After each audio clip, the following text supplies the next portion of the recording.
How about now? How about now? Sound?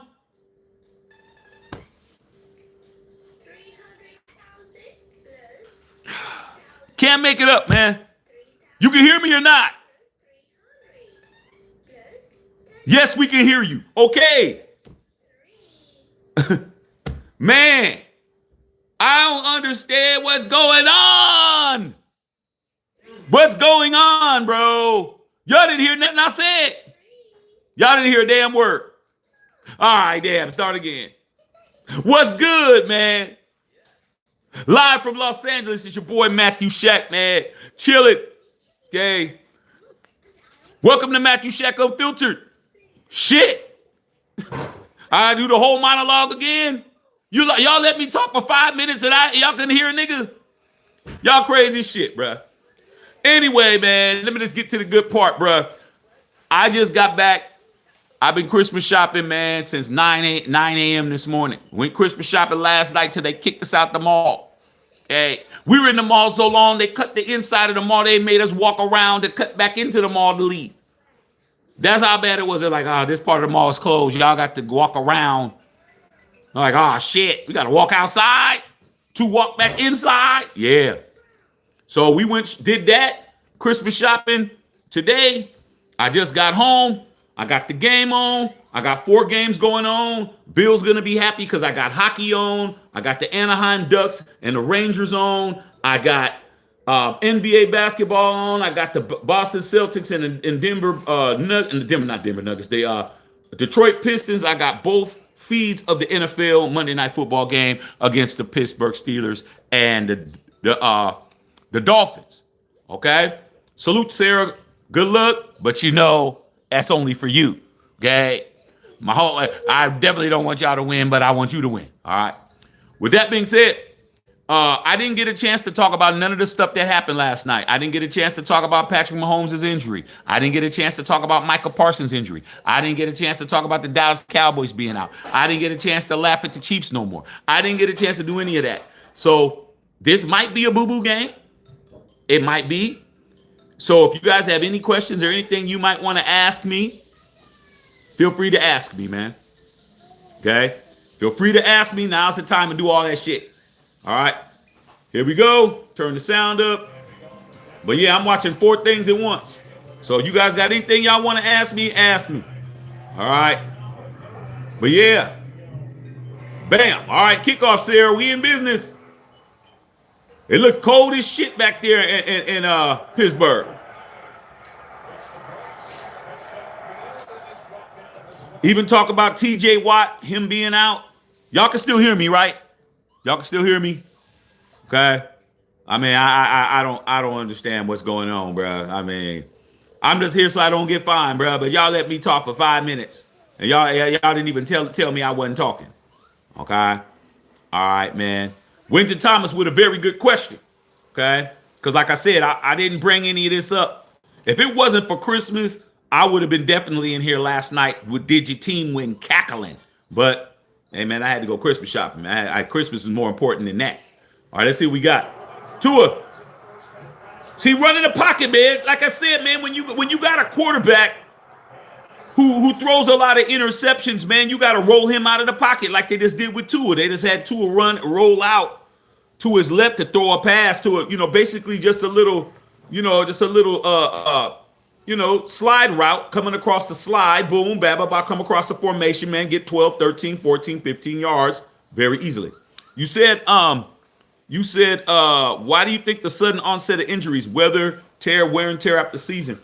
I think that players right now, they're trying to preserve themselves. This is just my opinion. Okay. I think, damn, he just ran up his guy's ass. He just did a whole Mark Sanchez. Anybody heard from Mark Sanchez? Ever since he got his ass whooped, I think that the players are very cognizant of the fact that the playoffs are coming and they're preserving themselves rather than playing at the same level, playing at the same speed.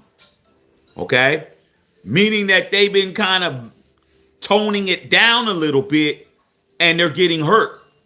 Because the game is the speed of the game is the speed of the game. Okay, you don't get to damn shit. He tackling man. Pittsburgh nasty. Hey Sarah, I like the all black get downs. The all black. Usually y'all got the gold pants. Y'all got the black on black with the yellow. You know the only other team that gets respect for wearing black is us. You and Steelers and Raiders. The rest of y'all don't get no props for no black shit. Oh, and the Ravens, because that's their natural colors. The rest of y'all just trying to jump on the bandwagon so you can sell some shit. Okay? Very cool. Very cool. Okay? Next thing you know, the Raiders is going to, hey, man, why don't we do it? No. We're not doing none of that. We're going to stick to what works. Okay? Don't start messing with our uniforms. Next thing you know, we'll start looking like the Seahawks. Oh, man, throw some green in it. Oh, hey, man. Hey, man, instead of having the pirate, just put a patriot on it. No. Let's leave shit alone. But as I was saying, I think that they have been toning it down and they're getting hurt. Okay? If you play the same way, you're supposed to practice how you play and play how you practice. Okay? When I was an athlete, I never got hurt as much in a game than I did in practice. Practice, I was always spraining the ankle, Sarah, jumping up for a rebound, twisting because you're not playing hard. You're playing your practice. You're playing, a scrimmaging. You're not really going out like you're supposed to. Okay? Because you're like, it's practice. Practice? We talking about practice. Practice? Not a game. But practice. So that's what I think. I think that these guys are, like, if you see Mahomes' injury, we were watching it in real time here. All right? I don't wish injuries on any player. I've never been a type of person who wants somebody to get hurt. I want you to be at 100% full strength when I put my foot in your ass. That's just how I am. I want you. Oh, I hope he doesn't play. No, I want you to play so I can kick your ass and then you can't tell me nothing. Like when we beat Kansas City on Christmas 2 years ago, we were at 100% strength, no injuries. Everybody played, they lost. That's what I want. So if you watch that play, Mahomes turned it down. Usually he runs, at the same speed to get out of bounds. He didn't run the same speed. He started taking his foot off the accelerator before his ass got out of bounds. And that dude caught his ass. That dude's like, oh, shit, I'm about to catch this nigga. That's what I think, bro. I think that these dudes, and Michael Parsons, all Michael Parsons did was make Jerry Jones look like a total genius. Jerry Jones is looking like the smartest guy in the world, bro, by not giving Michael Parsons that bag. By getting rid of Michael Parsons, and now Michael Parsons is out with that injury because Michael Parsons did get his money. Let's understand it. Now he's out with a torn ACL, and Jerry didn't have to pay him, and he's hurt. The only thing that would have made it better if the Cowboys would have made the playoffs, but we know that we're very happy they didn't because they're not talking. Have you heard from a Chiefs fan today? Have you heard from a Cowboy fan today? No, you haven't heard from neither one of those. None of them. They're acting like there is no season, especially those Chiefs. They've never been in this position in Patrick Mahomes' entire career. They've never been out of the playoffs, bro. He's been in the league 10 years. He's made the playoffs 10 years until now. Okay, beautiful. You ain't heard shit. It's gonna be a very beautiful Christmas where you don't hear no Cowboys and you don't hear any Chiefs fans. Okay, straight up. All right. So that's my answer. My answer is that players are trying to preserve themselves. They should have been playing at full speed. Play the same way you've been playing. Don't try to preserve yourself for the playoffs, man. This ain't basketball where you can, load manage. But Mahomes slowed down, bro. All right, Sarah, here you go. Here you go. Aaron Rodgers is still playing, and he 11 years older than Mahomes. So that's my answer. My answer is that. All right, man. Shaq, which player had the biggest impact, short or long term? Mahomes. He's never been injured in his career. He's never been hurt like that. He's never torn nothing in his life. That dude has played tens of thousands of downs from the time he started playing football in Pop Warner or flag football, backyard throwing the ball around till now. He's never been hurt. Not like that. Never torn an ACL, never torn an NCL, never had rotator cuff surgery, never had Tommy John surgery. Played baseball too. Never had that. Never. Ever. Now he's 30 and now he has that injury and he has to do something that he has never done, which is rehab an injury. That's the most one right. That's it right there. Because guess who's their backup? Guess who their backup is? Gardner Shit Show, man. And salute the Gardner Shit Show for letting it be known that he still had a little itty bitty Raider in him. He still had a little itty bitty Raider in him, dog, because he definitely ended their season, bro. And you know what? He didn't even know he had that much bit of Raider in him until he got out there and he started seeing those people flying at him. And it wasn't just a clipboard, okay? And he remembered, oh, I'm not supposed to be here. I'm supposed to be holding a clipboard. Threw that shit right to where he should have threw it at, ending their season. I mean, it was beautiful. Absolutely beautiful. Okay, love it. And I love it. All right. Okay. So yeah, that's what I think, man. Mahomes is the biggest injury. And Mahomes, as you can tell, he ain't no gym rat. That dude has a dad bod for a football player. No definition at all. His stomach got a little curve to it. His chest bird. His arms. But he got that muscle memory, dog. He's in shape, but he ain't. Now he has to do something. Okay, so that's what I think. That's what I think, bro. Okay, you can't make it up. All right, man. Color Rush uniforms, they're pretty good. Yeah, Rob Reiner, man. Man, what's up? What's up with the with your boy 47, man? Did you read what 47 said about it, dog? 47 off the hook, bro. 47 off the chain, man. 47 said that the reason why it happened was because he got some kind of truck disease where he was hating on him and things happened. You know, I mean, and then the Republicans came in and they didn't like the fact he said all of that stuff. And then but they didn't really go in. And then they asked him again and he said, yeah, I said it. Like, what you gonna do?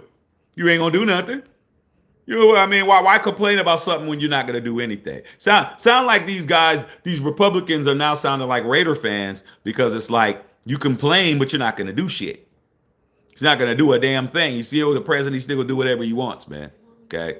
So salute to when you can do whatever you want and nobody can do anything about it. So just imagine what you would do if nobody at your job could tell you shit. You got a job no matter what.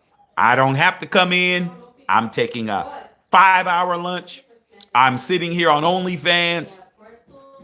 I don't have to listen to none of y'all. Okay?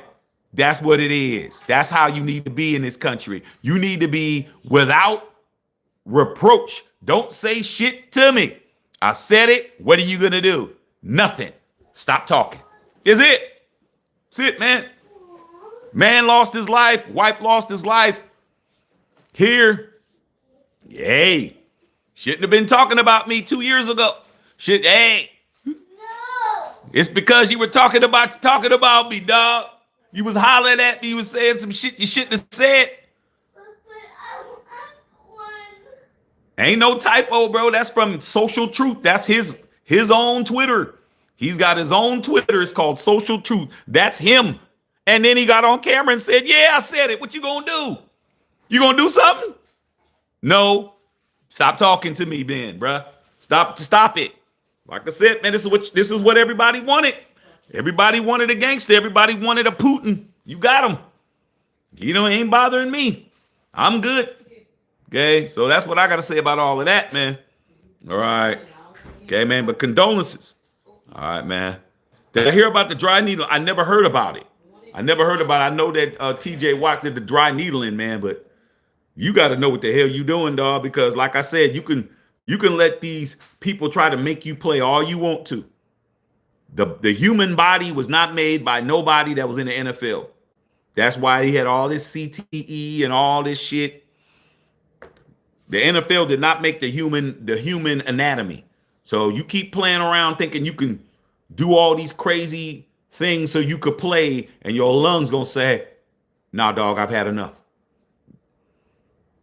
Oh, Sarah, come on, man. You letting these guys just run all over y'all.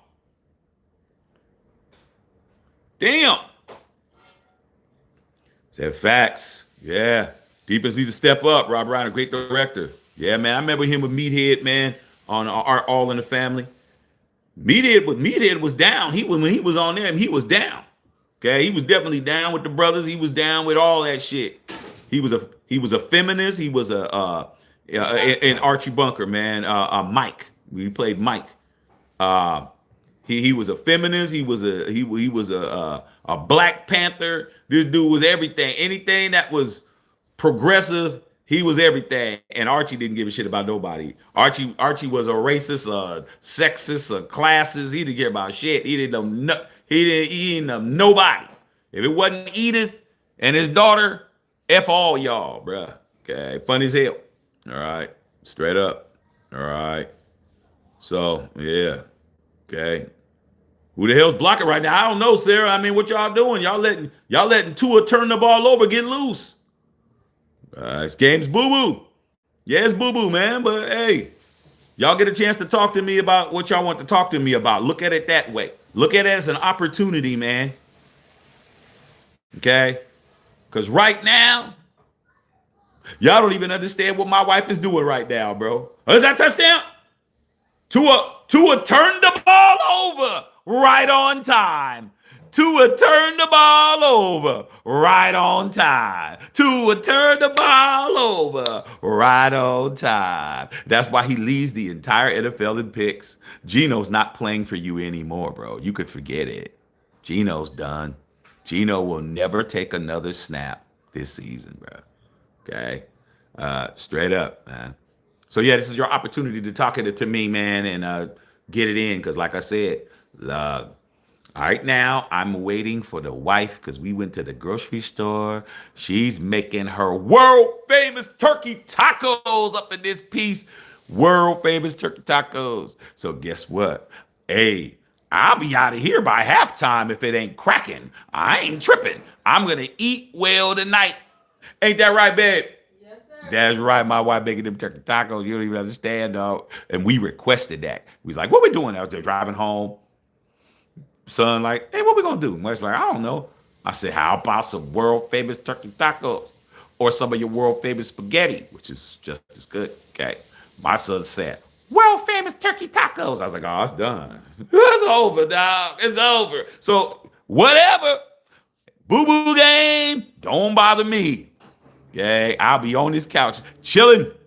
Okay, how about I rate these rookie quarterbacks in the draft class? Right this year,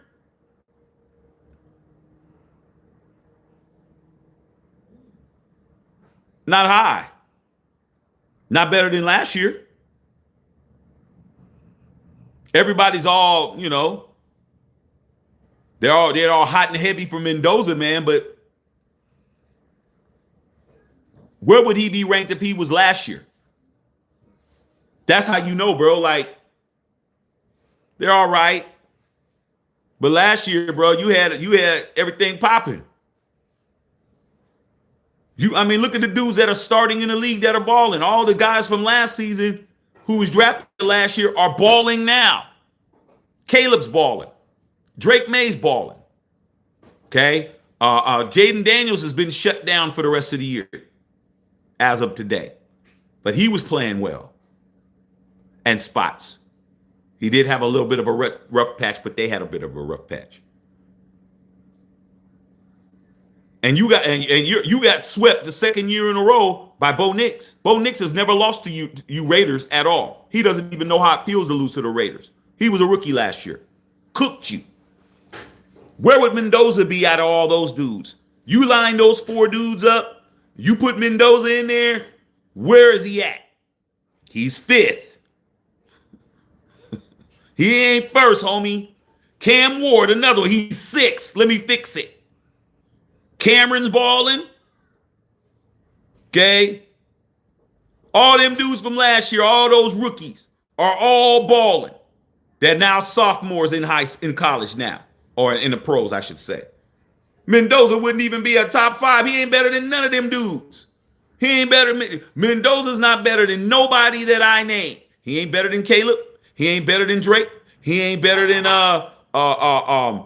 Jaden Daniels. He ain't better than Bo Nix. He ain't better than Cam Ward. He's 6th, and you guys are jumping out windows. Like I said, man, you can't make it up, bro. But y'all got it. Sarah said 47 is crazy. Allegedly, ran her son slipped. He did, hey, man, based on what the police said he did it. Ain't no allegedly.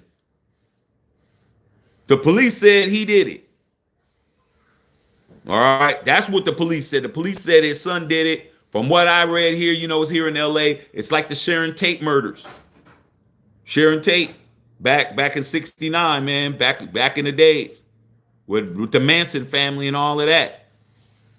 Same kind of stuff. But the difference is it's the son. And the daughter came in to find her parents like that. His sister.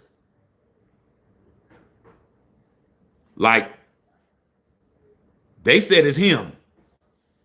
$4 million bail. Ain't nobody bailing his ass out. Okay. Yeah, they had an argument at Conan O'Brien's house. I was talking to Conan just a few months ago. I guess I'm glad Conan didn't say, hey, man, why don't you come over for my Christmas party, Shaq? Y'all know I met Conan O'Brien. Is on his channel. Y'all know it. We're in the same neighborhood. You know that. Ain't that right? Yeah. Go look on the timeline. You'll see me and Conan O'Brien. Ain't no damn AI with that. But I'm glad he didn't invite me to the Christmas party. Because that Christmas party was worse than going to a Diddy party. I mean, if you're going to talk about a Diddy party, you need to be talking about a Conan party. Because a Conan party, you don't go to no parties after that. Mike Hurd in the building. Hey, Mike Hurd, I hear that Joe Burrow says he's good. Joe Burrow going to be starting the last 3 games of the season, trying to make something pop. All right. Talking to Sarah. All right, man. Sarah say, yeah, Sunday. Yeah, that's crazy. Yeah, President Crocker crazy. Let's finish watching P. Diddy stories, man. It's crazy. Well, you know what, Maurice? Diddy, Puff is not Puff, excuse me. 50's talking about putting another one in, a second version, about Kim Porter. And I'm very proud to say, man, that I had an opportunity to hang out with Kim Porter, man. My little sister was friends with her, man, and I got to go out. We all went out to the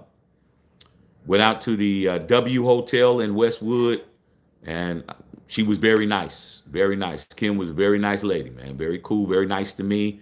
Man, she paid for everything. She's like, you ain't got to do nothing. We was in VIP. She took care of everything. Gave me a big hug. Said she heard a lot about me. She was very nice. Kim Porter, very nice, bro. Whatever happened to Kim, if it wasn't natural, somebody needs to pay for that. That's somebody that I actually met and I spent 4 or 5 hours with hanging out. Okay, so yeah, if anything needs to come out to show that it was some foul play, that shit needs to come out, bro. That's somebody who I consider to be very cool to me. Okay, so yeah, I'm personally vested in that one. There's other stuff I'm not personally vested in. I met Diddy before. He was cool. He said, what's up? Met several times. Okay, but at the end of the day, it was always thought out here that Suge Knight was the mean one, was the bad one. Come to find out, nope. Suge didn't do none of this. Suge is in jail for running over his best friend and killing his best friend. But with that being said, that was personal. All the stuff that Diddy did, Never know. Tupac might not be walking around because of Diddy, and same with Big. I don't think this is over. All right. RP, what's going on, nephew? What do you think the dust up between Max and White? What do you mean? It was a Raider talking to a Buccaneer. Two pirates, right? One is a Raider, one's a Buck. What's there to talk about? That's it. One is an all-time great Raider. One is the greatest Las Vegas Raider player in the history of the franchise that's in Vegas, and one of them is a journeyman free agent, 1-year contract. What are you talking about? Why is everybody trying to talk to me? Shaq, what you think about him and Devin White? Devin White? Are y'all niggas high? He's Devin White. What do you mean? This dude is Devin White talking to Max Crosby. Where is there a concern somewhere? Do you even care to know what Max was yelling at him about? Do I need to know? I don't need to know why he was yelling at Max was yelling at his ass. All I need to know is whatever Max was yelling at his ass about, I'm with Max. You don't even need to tell me what the conversation was. Hey, Shaq, what do you think? Max was right. Well, what did Max say? I don't know. Shit. Was I there? Well, how do you know what he was saying? Because it's Max. Whatever Max is mad about, I'm mad about. But you don't know what Max is mad about. But I know Max is a Raider, though.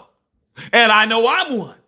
So if Max is yelling at that nigga about some shit, he's doing some what? Some non-Raider shit. That's all.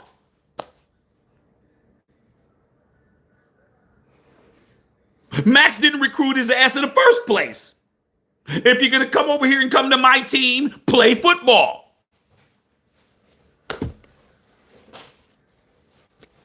I'm with Max.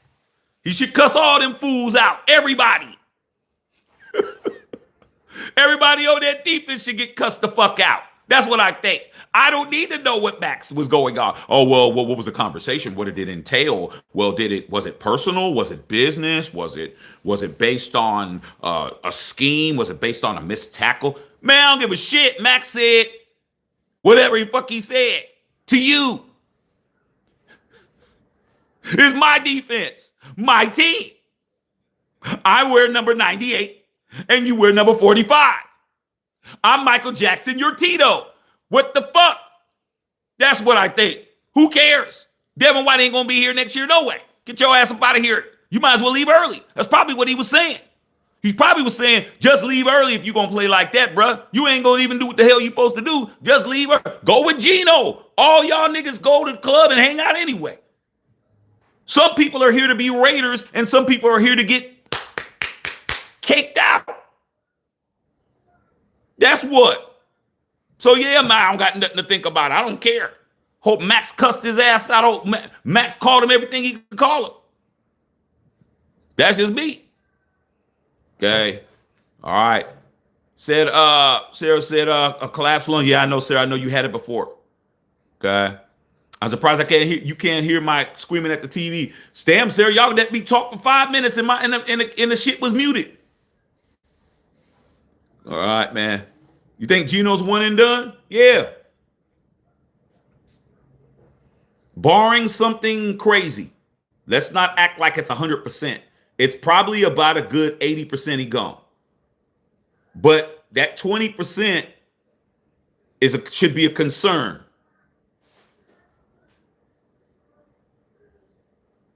So I'm just letting you know.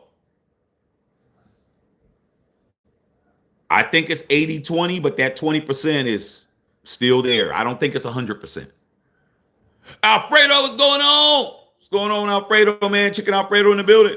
Sarah said we need this band. Okay. When she gonna make the spicy chili? She already made that. She made that like when you make the chili, babe, like a week ago, 2 weeks ago? Like a week ago. Yeah, 10 days ago. She made that chili. Yeah, 2 weeks. And the cornbread she makes with it, y'all don't even understand, dog. Cornbread will make you slap a policeman, bro. You just have to do the time after. Okay. Turkey tacos is the bomb. I can't wait. All right. Can't wait. Been out all day, bro. You know your boy had on the ensemble today, bro. Come on, dog. Man, shit's getting nothing but compliments. Everywhere I go, I'm fly. Come on, man. Come on, bro. Match. Come on, I can lift my pad up. Match. All that shit. Shoes, everything. I was chilling. Okay. Chilling. Out and about. Right? Okay. Say, Justice Shaq, you were right about Devin White. He clearly gave up yesterday. Mad Max was in his grill. What did I tell you guys about Devin White when he came? The same thing that I'm telling you now. Devin White isn't, he should have been here years ago. He washed up. He didn't have no interest in playing football until he came here and Pete tried to talk him into it. But now he wants to play, but he doesn't have it anymore. This dude ain't shit. Told you guys that. Oh, come on, Shaq. It's Devin White, man. He's a Super Bowl champion. Every time y'all understand, when you ask my opinion, I understand you respect my opinion, bro. I appreciate that. I love y'all for that. Love y'all, man, that you guys actually care about what I think. But don't ever think I'm going to say what you want to hear. Don't ever think that. That's the downfall. If it just so happens that I say something you like, you need to be very happy that I agreed with you. But I don't try to agree. I tell the truth. So if the truth is working, then cool. But if it ain't, so when y'all was talking about Devin White, I told you Devin White was boo-boo. Told you guys that. Oh, come on. When you say, oh, come on, Shaq, that means y'all fucked. That's what y'all need to stop doing. Y'all need to stop.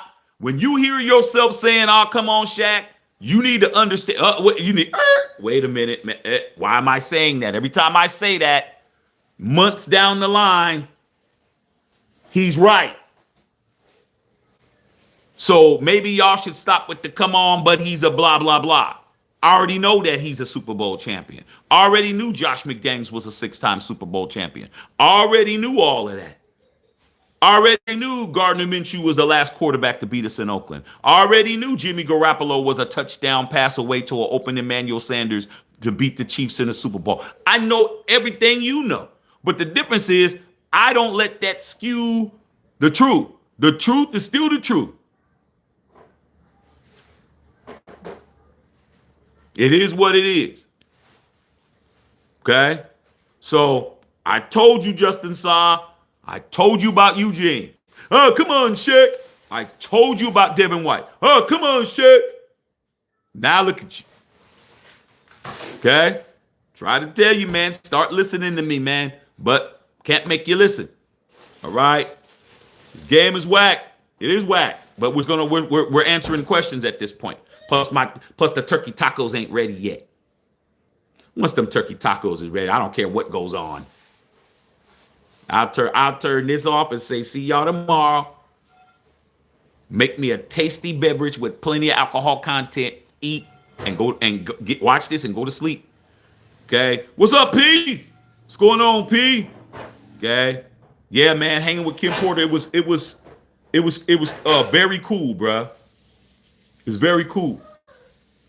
I'll tell y'all a little story, bruh. I'll tell you a little story. We all know about the infamous Diddy parties. We all know about the infamous Diddy parties now. How many years ago was this? Well, shit, this happened before. Wow, it's been a long time. Actually, I wasn't even with my wife yet. So it's been maybe about 17 years since this situation has happened. I moved here to LA. I was staying with my little sister for a little bit, okay? Because shit was not cool out here. I'm like, hey, let me stay here for a little bit. Let me get my money up. So I'll stay at my sister's crib. Her friend, one of her friends was very close to Kim Porter. And she was a girl, I ain't gonna say her name because if you're in certain circles, you'll know this person. Okay? If I said this my sister's friend's name, you're going to say, why does that name sound familiar to me? Not because she's famous, but because she's one of those handlers. She's one of those people that are in the mix, Patrice. Like they're always, their name is attached to certain, like that. You know, like if you watch the doc and you saw Capricorn Clark, she's one of those types. So if you're out and you're in the scene, the parties, the this, the that, you know her. She's in between you and that person, the celebrity person. Okay? They're what we call handlers here in LA. They're all over the place. You don't get nothing done unless you go through them. So this girl was one of those. Okay? So I ain't gonna say her name. But they were talking about going to, Diddy was having a big ass party. Now you got to understand. Now Diddy's parties is a punchline. Now Diddy's parties is a question mark. It's funny. It's this. It's that. It's a joke. But back then, that was the holy grail place to be. It was it. His white parties, his Hampton parties, his record release parties, all of that shit, bro. Okay? If you were in the entertainment business, if you were trying to be an actor, you were trying to be a director, you were trying to be a comedian, you were trying to be a music producer, you were trying to be a session studio art player, anything that had to do with any type of, you were a club promoter, you were a choreographer, you wanted to be a dancer on the stage, you wanted to be a celebrity judge, you wanted to be in journalism, where you wanted to be interviewing and doing this, you wanted to have a podcast, anything that had anything to do with any type of entertainment, you had a restaurant, you wanted to cater parties, anything, you wanted to be at that Diddy party, bro, without question. Because whatever was going on in that party, wherever they was happening at, you were where everybody was. Okay? Everybody was there. All right? So I remember I came home from work. Ooh, good tackle, man. Good form tackle. And they were getting ready. And they were like, I was like, where y'all going? We going to Puff's house. We going to Puff's house. It's about to go down. Big ass house, Homely Hills, right around the corner from the Playboy Mansion. His spot that he still owns is down the street. The same street, turn this way, Playboy Mansion right there. You didn't go to a Diddy party. You weren't in the in crowd. You were not anybody that anybody thought any of because you weren't there. You weren't at no party. You didn't get no invite. That's how they judged you. Could you go to a party? Nah. So they're like, well, we got 2 tickets. You know people. Why don't you try to call around and see if you can go? This is what they're telling me. This is what they're telling me. All right. Here's what I said. Man, I don't care who. And I didn't know what I know now. But I'm like, man, I don't never beg nobody to go to nobody's party, man. That's exactly what I said. I ain't invited. I ain't invited.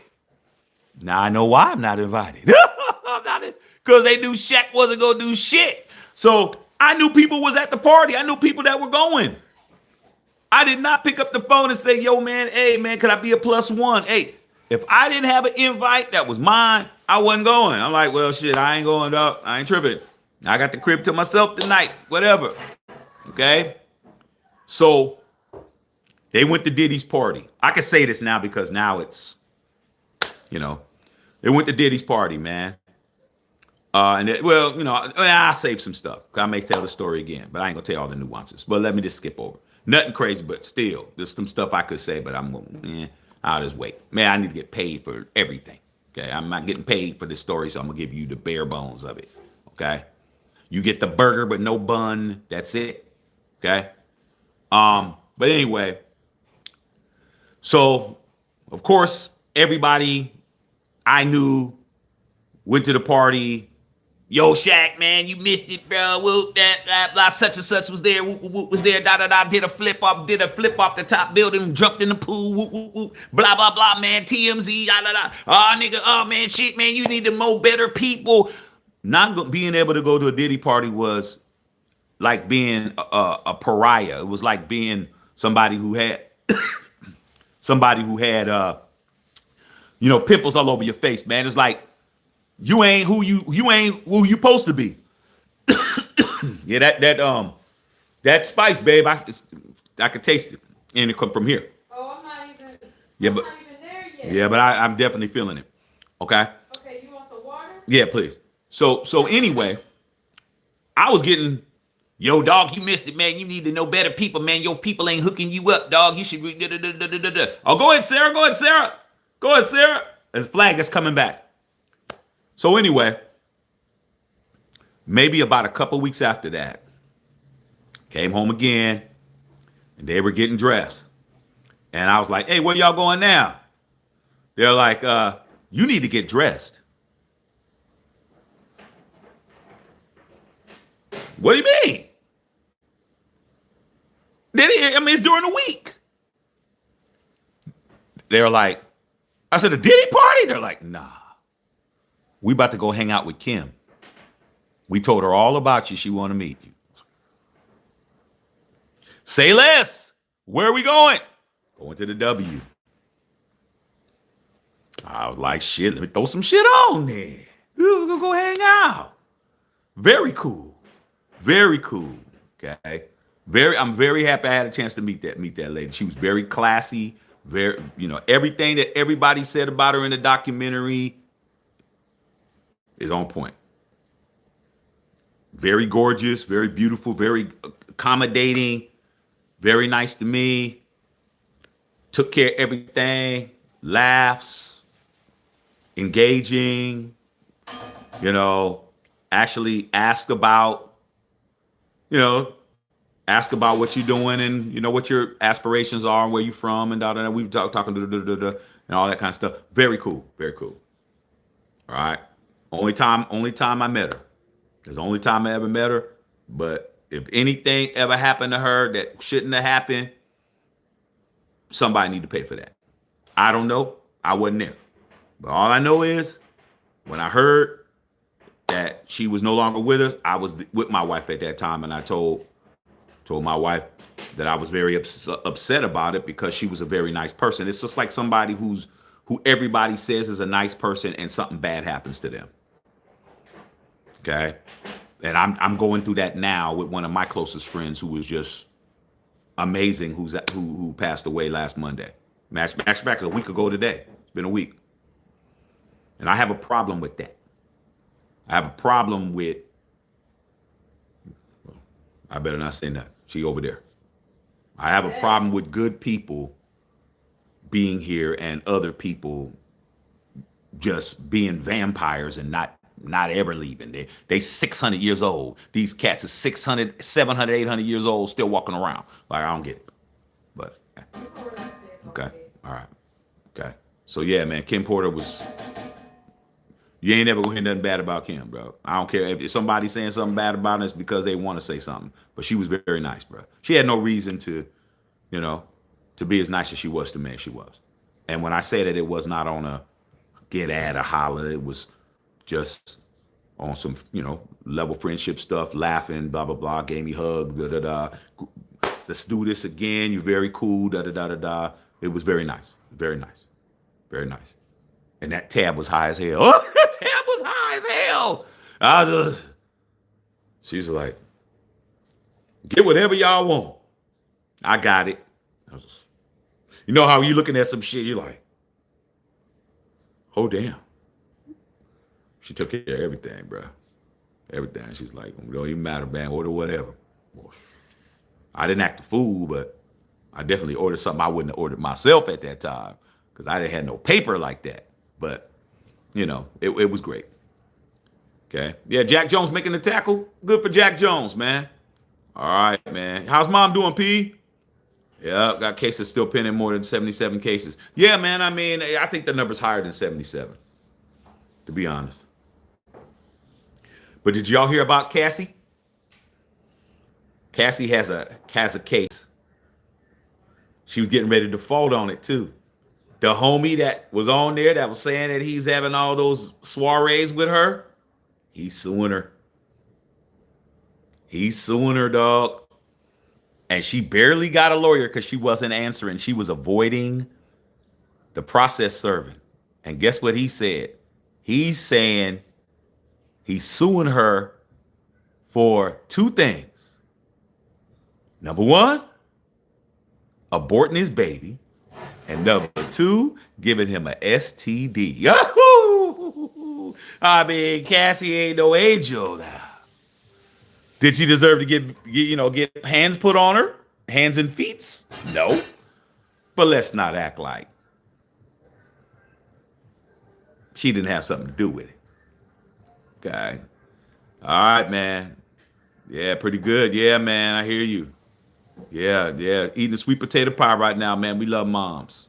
All right. Yeah, I salute, once again, prayers to the family, Patrice, man, with your cousin. Okay. Yeah, I heard 50 got Jay-Z on his radar next. I mean, he might have his radar on his next, but Jay-Z's not Puff. Jay-Z ain't Puff, dog.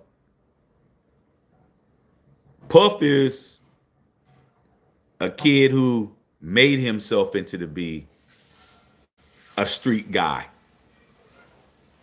Hove is already that. Hove is not Diddy.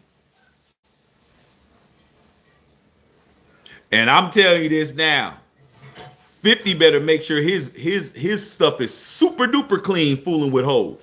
Did y'all just see Hove just ended that kid, Rymir Watherweight, that claimed that he was his father for the last 10 years suing him? Jay-Z ended that forever. There is no coming back talking to him, period.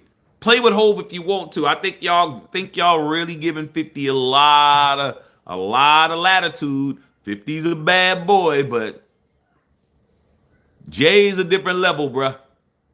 You gonna have to do a lot more if you want to try to get with him. Okay, I'm just keeping it a buck. All right. Okay, so you with Max. Rocky Flores. I mean, I'm always with Max. It doesn't even matter. Okay. All right.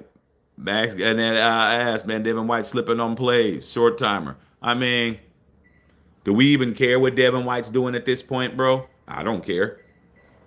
If Max had to yell at you, man, I'm with Max. I don't even need to know what the subject matter is. It's kind of like when your homeboy is in some funk, Whittington Thomas, and you know him like that, and he says, yo, man, we got an issue. I don't even need to know what happened. All right, okay, man, let's go handle this, and then we'll figure out what happened. Like, he's not coming to you on no Fraggle Rock shit. Like, yo, man, he was looking at me, and I was like, what are you looking at? No. Something happened where something has to be addressed. Okay? So if Max is talking to somebody, man, it don't even matter at this point. It don't even matter what the problem was. Y'all trying to analyze, well, what exactly did he do? Like, does it matter? It's Max. It ain't Gino. Okay? Yeah, man, kicked out, man. What's going on, Alfredo? I did see that on here in text you. Yeah, I know. Rocky Flores. What'd he say? Max needs help on defense. Can we trade for a defensive tackle? Can we trade a middle linebacker? I mean, we can do a lot of things. It's not can we, it's will we. Do you guys understand how much cap space we have? Do you know how much money we have? We didn't spend no money. We have a lot of money, bro. A lot. We have a potential first-round draft pick. First or second. Do you know how enticing that can be to somebody to come over here and do something? If Mark, decides to change regimes, or those John Carroll College people. There's a reason to be a Raider coach now. A high draft pick, plenty of cap, and a team that really doesn't only has like 5 players that deserve to be a starter on the team. You could totally come in and start from scratch legitimately. So we'll see. We'll see if that Pete keeps the job, then all this is for nothing. Because Pete likes to trade back. Just to help you guys out. All right. Okay. Azul. What's going on, Azul? What a horrible run, bro. 3rd and 1. That was horrible. Hey, Shaq, has a team ever forfeited an NFL season? Those Raiders are looking like they're ready for the draft. Come on, dog. You know your Niners ain't going to do a damn thing, man. You ain't going to do shit. Okay? Don't start talking about forfeiting nothing when you got a whole Brandon Ayuk problem. Like I said, Azul, you got to understand when you come over here, you got to understand whatever you joke you think you're getting off, the joke's on you, Jack, because I know everything about your squad. Don't ever come over here fooling with me, trying to be funny. You got a whole Brandon Ayuk problem, and he robbed your ass blind and took all your money, and now you're going to cut him and try to get some cap relief when he's killing your cap. You don't need to be worried about what's going on with the Raiders. You need to be worried about what's going on with Niner Empire, that $30 million cap number you can't fix. Don't come over here fucking with me, Azul. We cool, but you stay in your lane. You got a cap issue, homie. Don't talk to me. I got a bad football team with a high draft pick and a lot of money. Your ass don't have a high draft pick. You got 2 injured. Your best defenders are hurt. Fred Warner hurt in a mug, and your boy Nick Bosa has a torn ACL too. You need to be humble. Don't come over here starting to be funny. And you got a $30 million cap hit to get rid of somebody who didn't want to play for you in the first place. Are you laughing now? Is something funny? Yeah, that's what I thought. Don't come over here trying to be jokey smurf with me. Okay? I know everything about the NFL. And I just cooked you because you didn't think I knew that shit. You need to be concerned about your squad. That's what you need to be concerned about. You need to be concerned about Nick Bosa coming back. You need to be concerned about Fred Warner with that big-ass cast on his leg. And you need to be concerned about a $50 million Brock Purdy whose real last name is Brock Tungliavola with his turnover-prone ass. Don't come over here talking shit to me. Right, like I thought. Okay, like I said, man, don't come over here fucking with me. All right. Okay, you say eating some chili tonight. Chicago in the building, man. What's happening? Okay. All right, man. Nah, don't talk about no Emmanuel Sanders, bro. That's exactly what the fuck happened. Jimmy G missed him. You was wide open. You had a Super Bowl one. Okay? You want me to talk more Niner shit? You keep forgetting, Azul. I'm come from a Niner family. My father, my mother, my brother, all my family Niners, but me. I know everything about your team. I'm the wrong one. I know it's Raiders, and I know it looks like I'm low-hanging fruit, and you're gonna come over here and you're gonna kick off some jokes, but you're gonna get cooked fucking with me, bro. I'm telling you that. This game is boo-boo. I'm waiting for my bomb-ass tacos from my wife, and you're making jokes about my squad, thinking some shit is funny. Nope. You need to be concerned about Brandon Ayuk. For those of you guys who did not know, Brandon Ayuk, they're getting ready to cut him, and they're getting ready to take a $30 million cap hit for that shit. $30 million you don't have. Meanwhile, the Raiders' high draft pick, you're going to be in the same spot, not winning no Super Bowl, maybe not even making the playoffs, because the Rams are going to beat your brains in already like they did before, and you're going to be sitting next to us. So what are you talking about? Thank you. Okay, cut it out. All right, man. Okay. All right, man. Say, hey, holding straight up. Yeah, Aaron. Yeah. Why can't we get a first down? I don't know, Sarah. Okay. Yeah, one of the male prostitutes in the scene. Hey, he's suing. The dude that was the main dude. The dude that said he was with them for 8 years, he's suing her for $20 million. How much was her settlement? $20 million. I mean, he's not playing. All right, man. The Punisher's suing her. Yep. Okay. Yeah, I had to cook you, Azul. We still cool, man, but don't do that. Okay. All right, man. Shay Shack, has any Super Bowl winning team ever had a winning percentage of less than 50% at home? I would say no. I would say no, because losing 50% of your games at home means that you're losing a quarter of the season. So if we're gonna say 16 games, because it wouldn't have been recent, it would have been in the 16 game era. So you got eight away games, 8 home games. Half of that, 50% would be 4. So if you're less than that, that means you have to lose 5. 5 home games. You only win 3. I mean, I'm willing to say no. I mean, it's possible, but I think no. To give up 5 losses, you'd have to run the table. You have to run the table on the road. I don't think so. If it did happen, it would have been a wild card team winning the Super Bowl, and there's only been, 2 teams to win, wild cards to win the Super Bowl? The 1980 Raiders and Sarah's Pittsburgh Steelers. That's it. I don't think anybody else was a wild card team to win a Super Bowl. So if it did happen, you'd have to be a wild card. That means you would have to snuck into the playoffs and ran the table. So it's possible, but it would be the Raiders or the Steelers that did it. All right. Jewish community back Jay-Z. I mean, Jay-Z ain't him at all. Okay. You saw YouTube come out with a Blame Gino shirt. I mean, what am I going to do? Is the idea my idea? Yeah, but somebody got to be Shaq. Whose shirt looked better? Who had it out first? I did. I mean, monkey see, monkey do. I mean, what am I supposed to do, bro? What am I supposed to be mad that somebody came out with one? I mean, damn, it makes sense. But who had it first? Me. I'm always first when it comes to shit.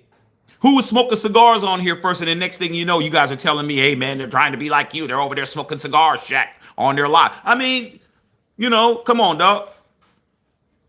Come on, bruh.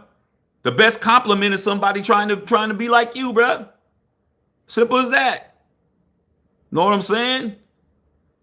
Timmy got the hair shaved on the sides and got the part on the side. You went and got your hair shaved on the side and got a part on the side, but you got a donut shaped head. It don't look good on you. You could do it, but can you do it better than me? That's all. I mean, shit, anybody could do it, but I made it first. Ain't nobody else had no Blame Gino shirt before me, bro. But hey, it is what it is, man. I mean, go ahead. I guarantee you that your shit don't look like mine. Keep watching, man. Keep getting more tips. Keep finding things that you could do. I mean, you can't be creative on your own. Keep watching me. You can figure some shit out. Start being better. Your shows will get better. You'll start dressing better. Your Christmas tree will look better. I mean, damn. I mean, what can I do, bro? Somebody gotta be the A side, and somebody gotta be the B side. What can we do, bro? Put a shirt out. Congrats.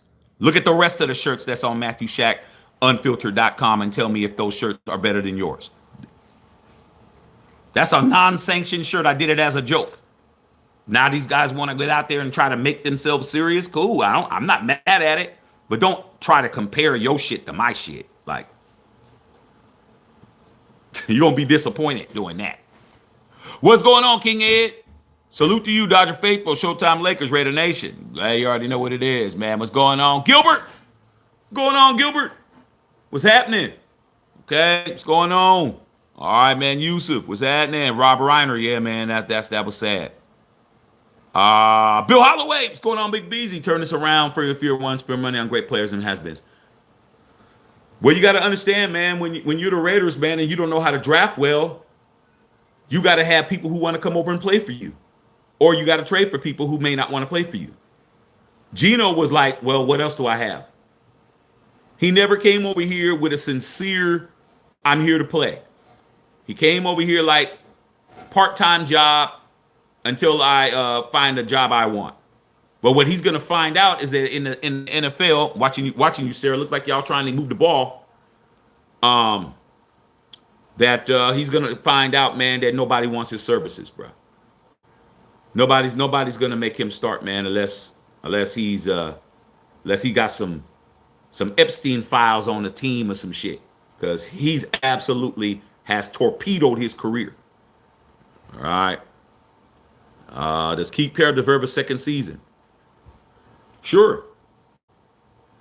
He deserves a second season, because if you don't give him a second season and you bring somebody else in and do the same shit, what was the use? It was like AP deserved a second season. Rich Bisaccia deserved a second season. If Pete, does he deserve one? Sure. Will he get one? No, probably not. Well, you never know. But if you're gonna blame Pete, you got to blame everybody. You got to get rid of the whole shit. Okay? You got to get rid of everybody that's involved, bruh. But you won't. I say it's 50-50 that Pete stays. I don't think it's a slam dunk that Pete is out. I think it's 50-50, because I think Mark Davis isn't going to make the decision by himself. Them John Carroll College people, wherever they are, I think they're going to be involved. All right, man, getting that money. Said, no, I don't need to relax, man. You got to watch what you say to me. Okay? Yeah, I knew you knew. Come from Shaq, you come from a Niner family. Yeah, but you tried to throw a joke in talking about did we ever forfeit a season, and I didn't like that. See, I got fired up behind that shit, because I'm like, wait a minute, hold on. See, it's like, bro, it's like you pointing at our lawn, and our lawn is burnt up. We got holes and shit, all of that. Hey, look at that boy. Look at their lawn over there. Lawn's raggedy. But look at your lawn. Your lawn got damn gopher holes and dandelions growing up tall as palm trees on your shit. Don't you think you need to be worried about your own grass? And you ain't, because you want to feel better by looking at our grass laughing at us. Okay, cool. Yeah, we're worthy to be laughed at. We're a bad football team. But you're not a bad football team, but you dress like you're one. You look like you're one. You act like you're one. And you shouldn't be talking. You guys are the San Francisco 49ers, bruh. You shouldn't even be looking the way you looking, bruh.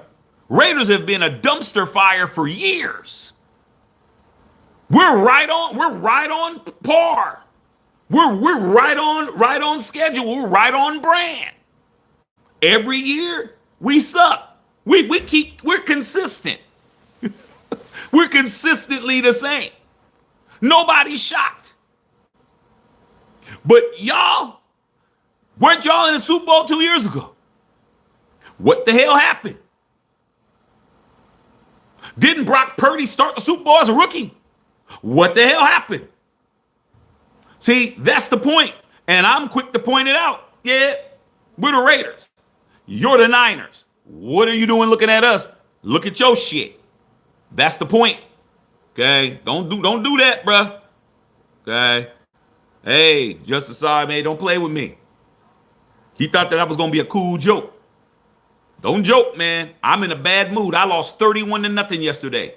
31-0. I did not score a point in a 60-minute football game with a team that lost 3 straight.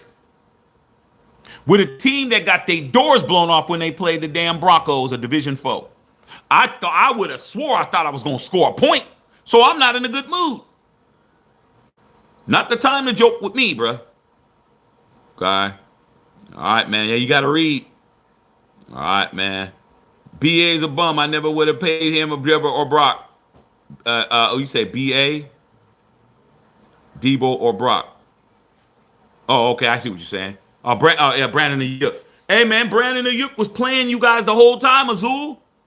Where was Brandon Ayuk at when Antonio Pierce? See, this is the type of shit that the Raider fans that was talking shit about AP, you guys need to go in the bathroom, do a number 2, don't flush it in your own house, don't wipe up, pull your pants up, don't wash your hands, but look in the mirror and slap that person that you're looking at in the reflection. Where was Brandon Ayuk at when he was not trying to play for the 49ers? He was on the sidelines with AP and all black. Remember? When he had a big ass afro, he had combed his shit. See, don't play with Shaq. I'm not the one. Don't play with me, man. Go play with something safe. Patrice, you know, I always say that. I'm not safe. I am the one who knows it all. I'm the wrong one, bro. You got to go to them other channels. They don't know what's going on. If it ain't Raiders, they don't know nothing else. I know every team. Haven't you noticed that? When somebody brings some shit up, I'm on them. It's my job to know.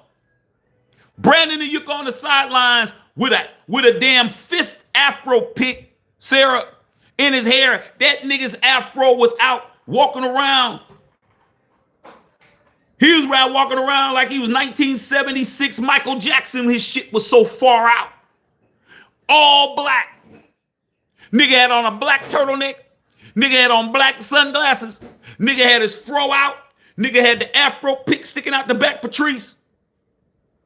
And was on the Raiders sidelines. And 49er fans were going crazy. Oh, man, what are we doing, man? Brandon Ayuk's trying to go to the Raiders. Oh, man, we got to sign him. Oh, we got to do something. They was going ape shit, bruh. Y'all was going ape shit because you thought Brandon Ayuk was going to come play for us. Say it ain't true. Say Shaq capping. Say Shaq lying. Say Shaq making it up. I was laughing my ass off, bro, because he didn't want to play for you guys. Even his wife, whatever her name is, Mrs. Ayuk, young lady, she was even on Twitter talking shit. Well, if they ain't gonna pay, then we ain't gonna play. She was talking shit about you fools. What did you guys do?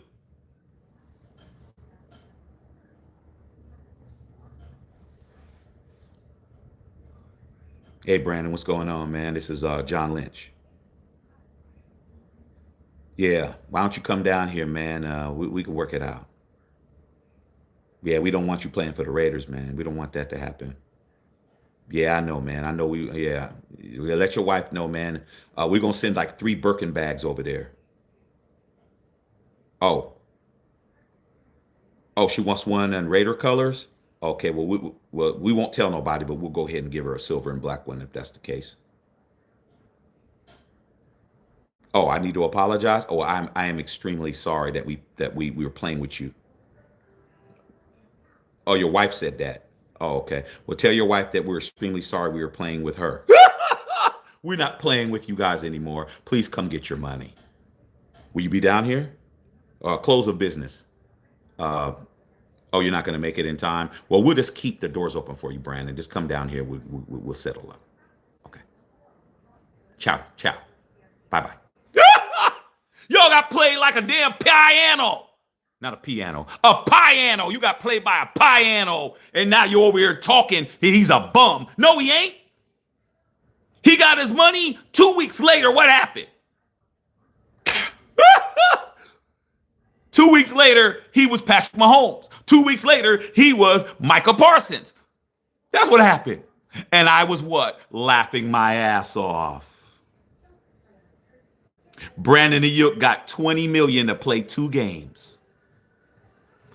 And he hasn't played any better since.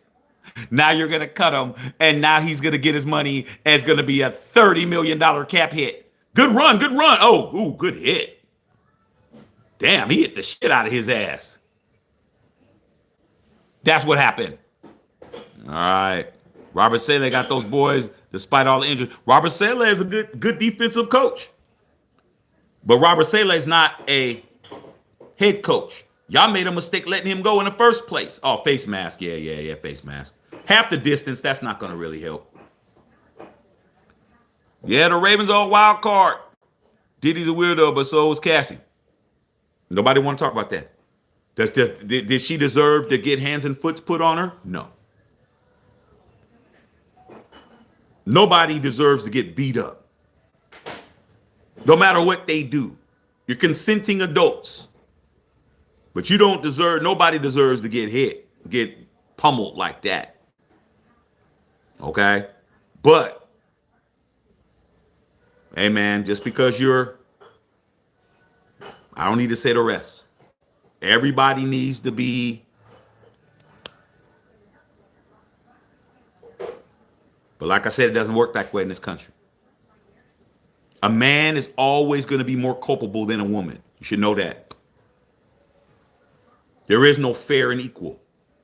When you're dealing with a man and a woman, your ass, if you're a man, you the one that's going to get the brunt of the bullshit because you should have known better. You should know how this country operates. This country doesn't operate tit for tat. There's too much things that women are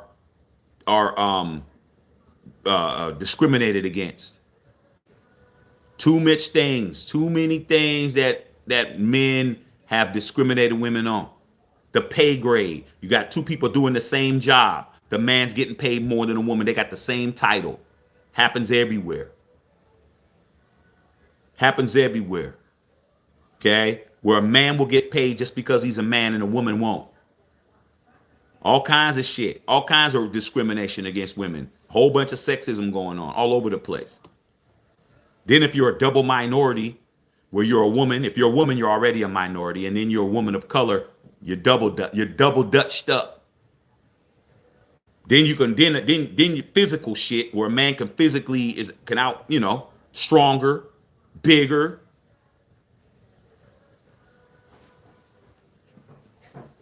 But this ain't a criminal case. This is a civil case. And I've always tried to tell you guys over here, I have a bachelor's degree in criminal justice. Not an AA. A bachelor's of science degree in criminal justice. I was going to go to Stanford Law School. Do not play with Shaq. I know this shit. Plus, my father was a police officer. A civil case is easier than a criminal case. That criminal case, beyond a reasonable doubt. That civil case, preponderance of the evidence. What does that mean? Let me break it in layman's terms. Beyond a reasonable doubt is 95% and up. You did it. Don't gotta be 100. 95% you did the shit, homie.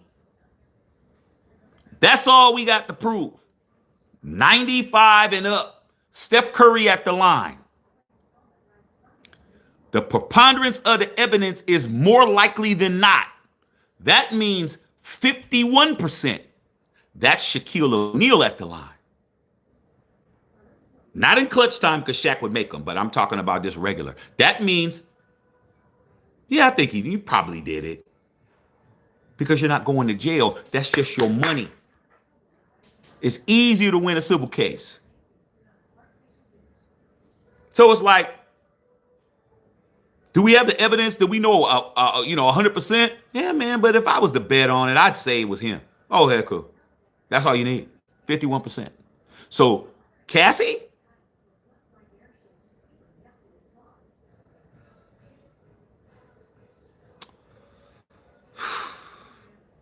$51% isn't hard. That's her money, not her freedom. I'd settle. I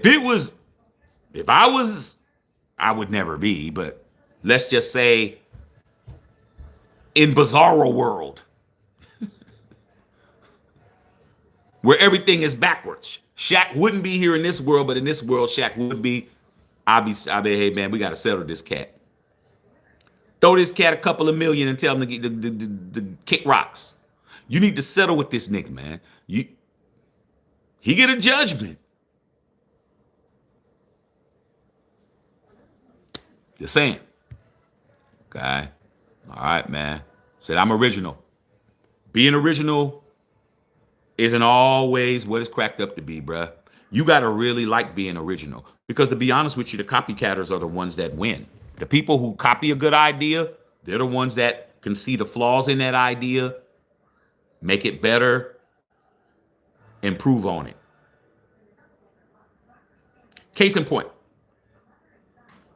there are many songs that are hit songs that you think that artist is the first person that sang that song, only to find out, you're in a place and here's the song and you're like, man, why are they singing that song? It sounds horrible, when they were the original. Give you a perfect example.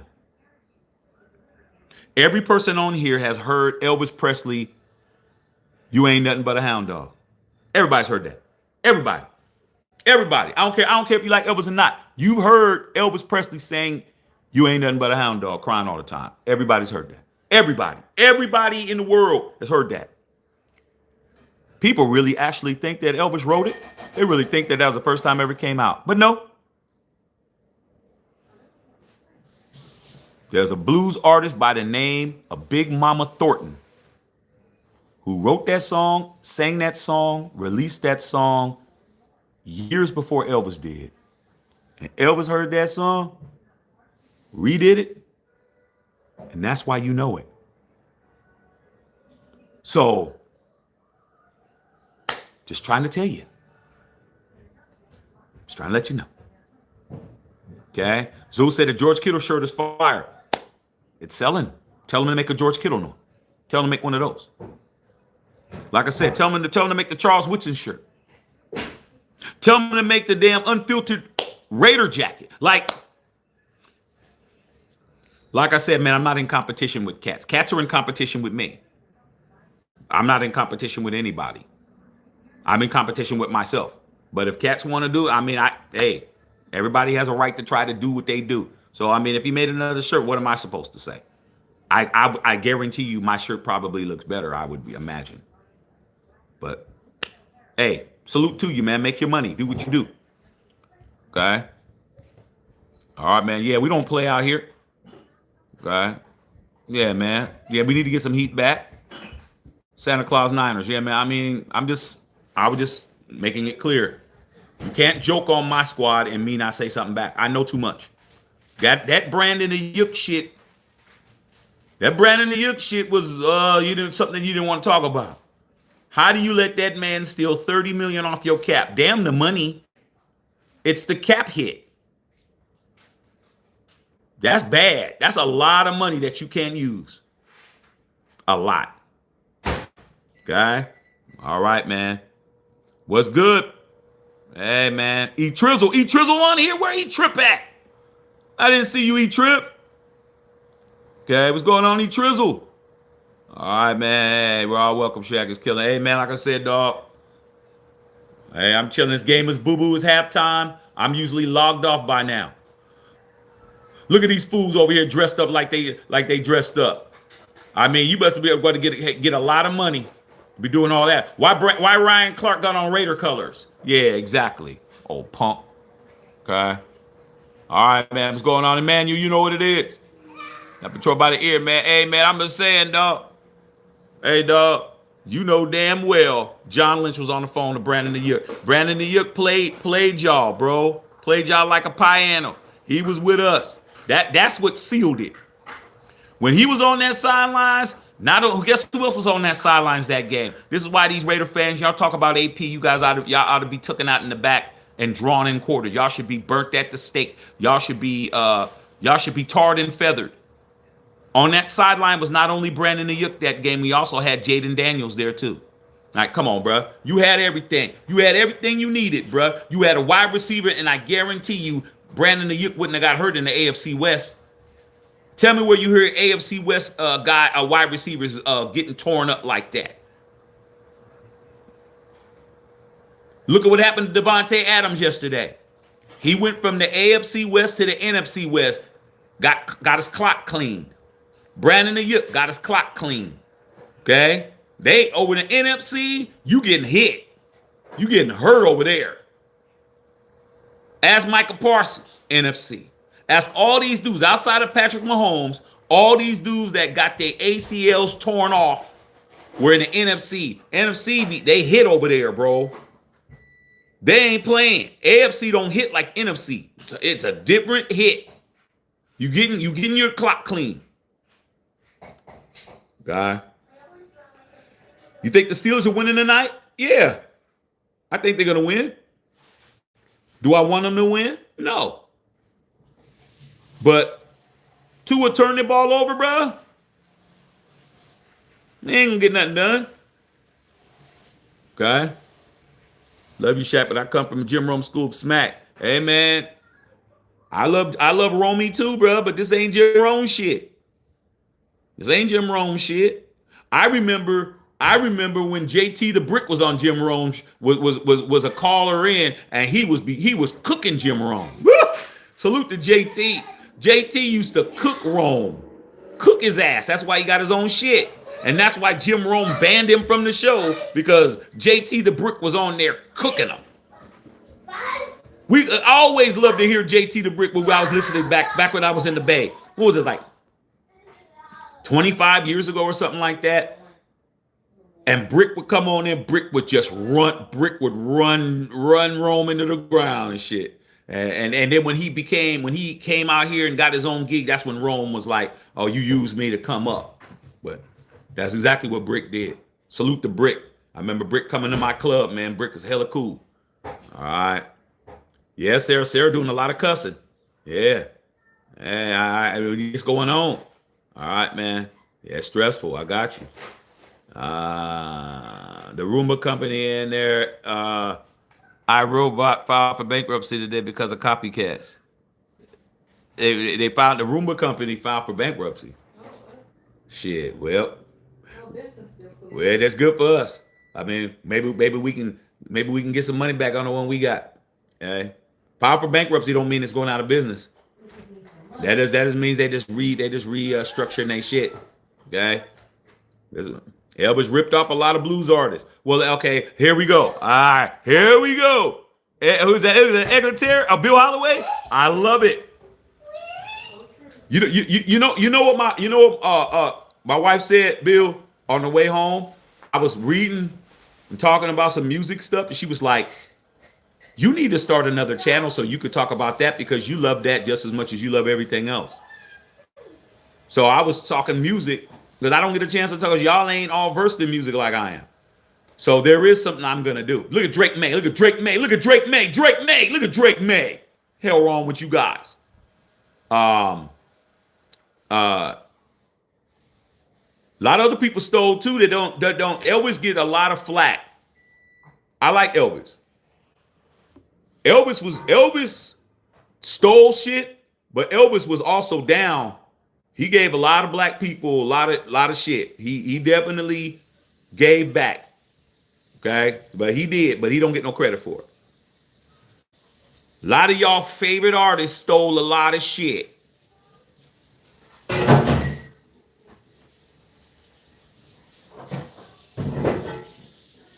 You know who definitely stole some shit?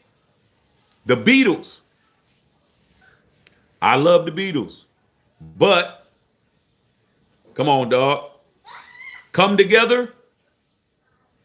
John Lennon admitted that he took a whole line from a blues artist when he said, look at old flat top. He's got old flat top. That's from a blues record from another black blues artist. He admitted, and they had to pay him. He took that whole beginning of that line and Come Together when John Lennon, here comes old flat top. He's got that whole shit right there is somebody else's whole lyric from another song that was an obscure record. And they had to pay that brother. But it was in the 70s and 60s and 70s, so y'all didn't, nobody knew that shit. But he admitted it before he passed that, yeah, I definitely took that. Do you hear that? Nope. Led Zeppelin. They stole a lot of black people's stuff too. Sure did. Whole lot of lawsuits from everywhere. People suing from stealing. So Elvis, not the only person. All right. Just keeping it a buck. All right, man. Okay. All right, man. Just came back from work. Snuff. What's going on, Snuff? All right, man. See, Pete Carroll said he believes he's not playing for his job. No, I didn't see that, but if Pete's saying that, then I believe it. Pete Carroll is goated. He's not a coach that, as much as you guys try to, you try to little boy him. You can't little boy Pete Carroll. Pete Carroll's not the guy to little boy. He's a first ballot Hall of Famer in 2 different levels of football. If it doesn't work out, it doesn't really affect him. So if he's playing Big Ben in the house, I know Mike Tomlin ain't gonna shake his hand. I know that after the shit he was talking. So I mean, if he believes that he's not playing for his job, I believe that he believes that. But does that mean that's gonna happen? No.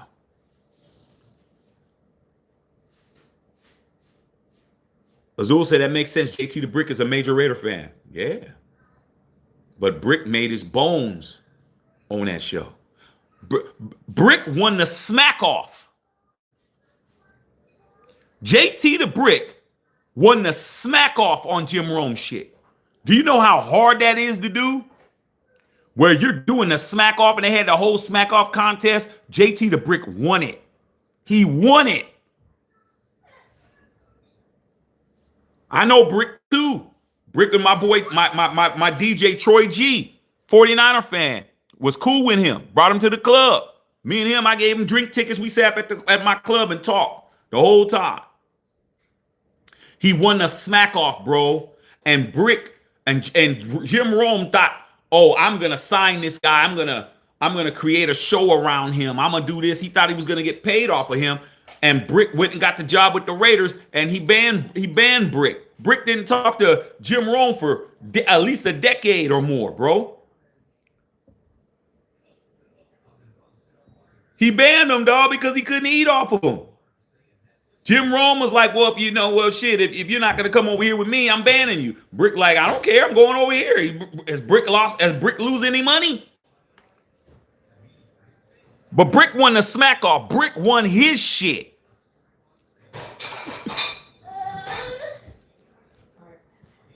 That's like winning American Idol of smack talk. And then you don't sign with Simon Cowell and them niggas. Rome was mad. The goatee in the box was pissed. I laughed. I thought the shit was funny. Everybody ain't a sucker.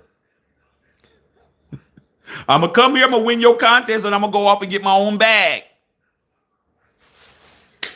Salute the Brick. All right, man. What's up, Pamela? What happened to Michael Bolton and Isley Brothers? Yeah. Michael Bolton stole the Isley Brothers shit. Isley Brothers sued the shit out of him. Had to pay. Look at what happened to Robin Thicke, Pharrell, in the Marvin Gaye family with the blurred lines. I know Marvin Gaye's kids. Marvin the third and them. $7 million that they won for stealing that. A lot of people steal a lot of shit.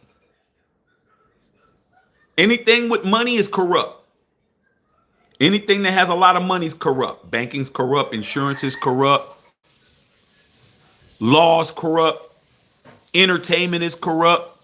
Everything that involves a lot of money. Politics. Anything that involves money or the control of money or the flow of money or where money goes, that's corruption. How do you think they keep it? You think they're going to keep it by being honest and telling the truth? Nah. They'll keep that shit by force if they have to. How y'all feel about ghostwriting? Well, people don't care nowadays. People don't care about that. You writing your shit don't mean nothing anymore. You look at any hit record, which I do.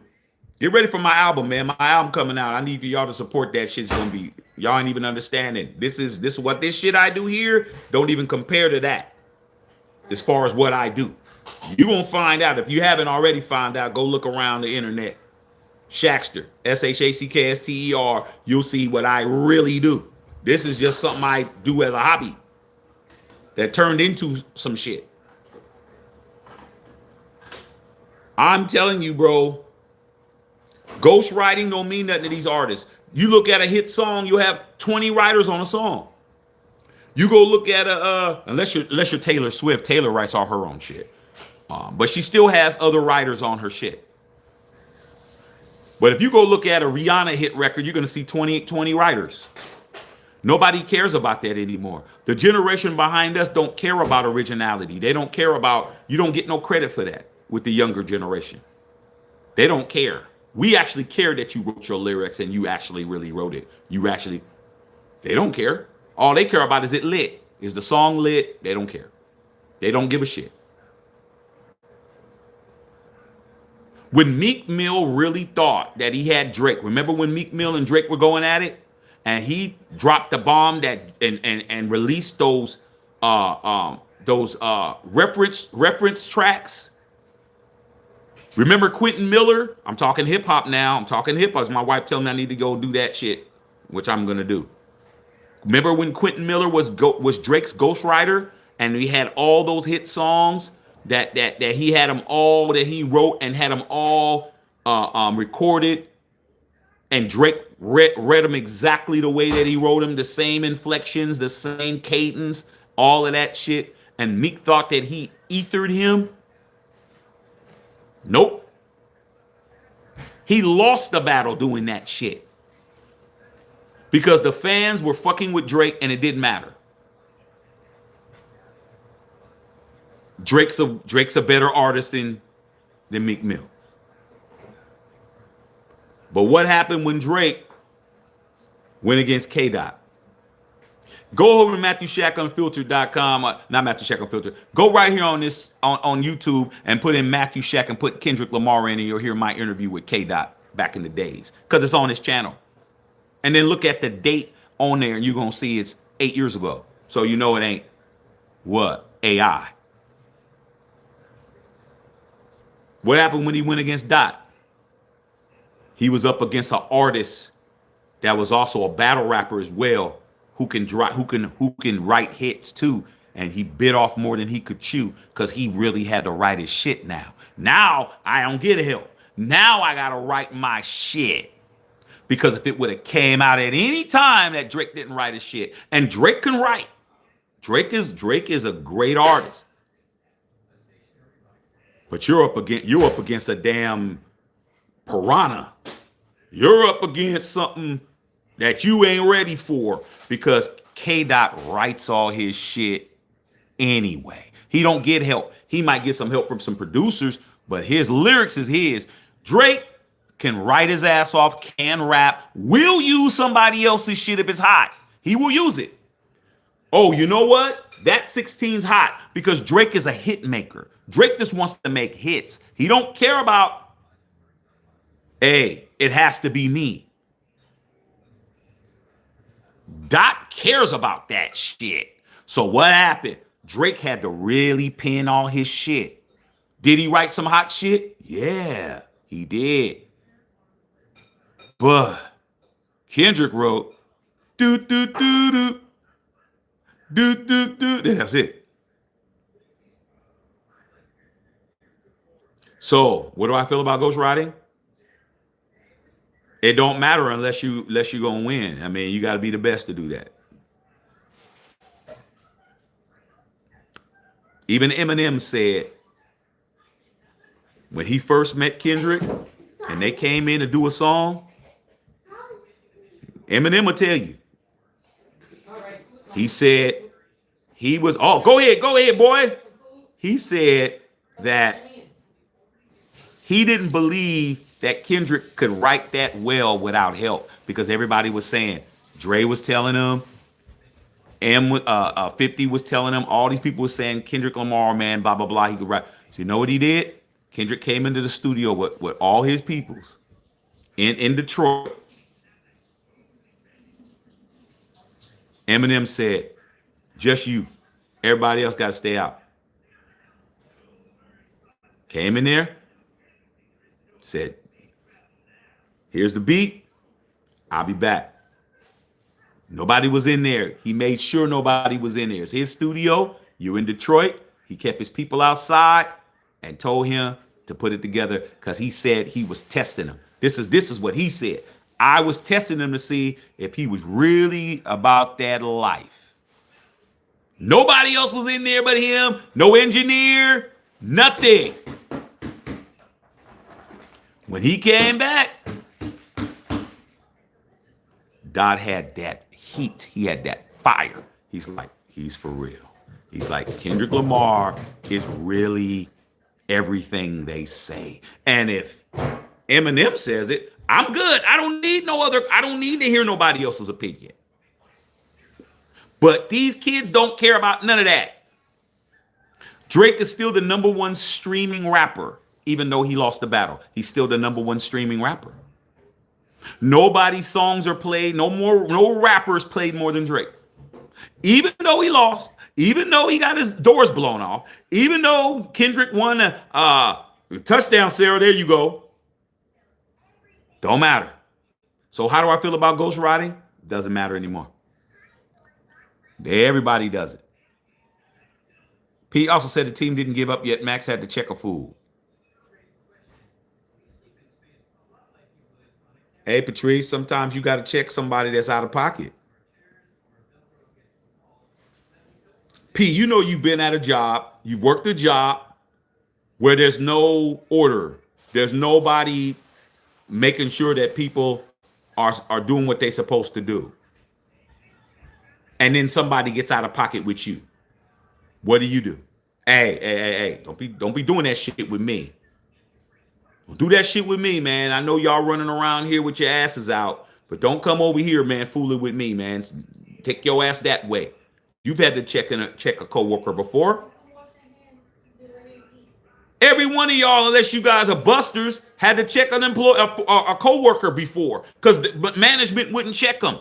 The shift lead wouldn't check them. The foreman wouldn't check them. The person in charge wouldn't check them. You had to do that shit yourself. We've all been there where we had to say something like, hey, man, hey, all that shit y'all, you popping off, man, get away from me, man. Leave me alone, bro. I'm trying to get my shit done. You had to check somebody. So what did Max do? He checked the coworker because nobody was checking him. His dude running around acting like he's Max. Max had to check him.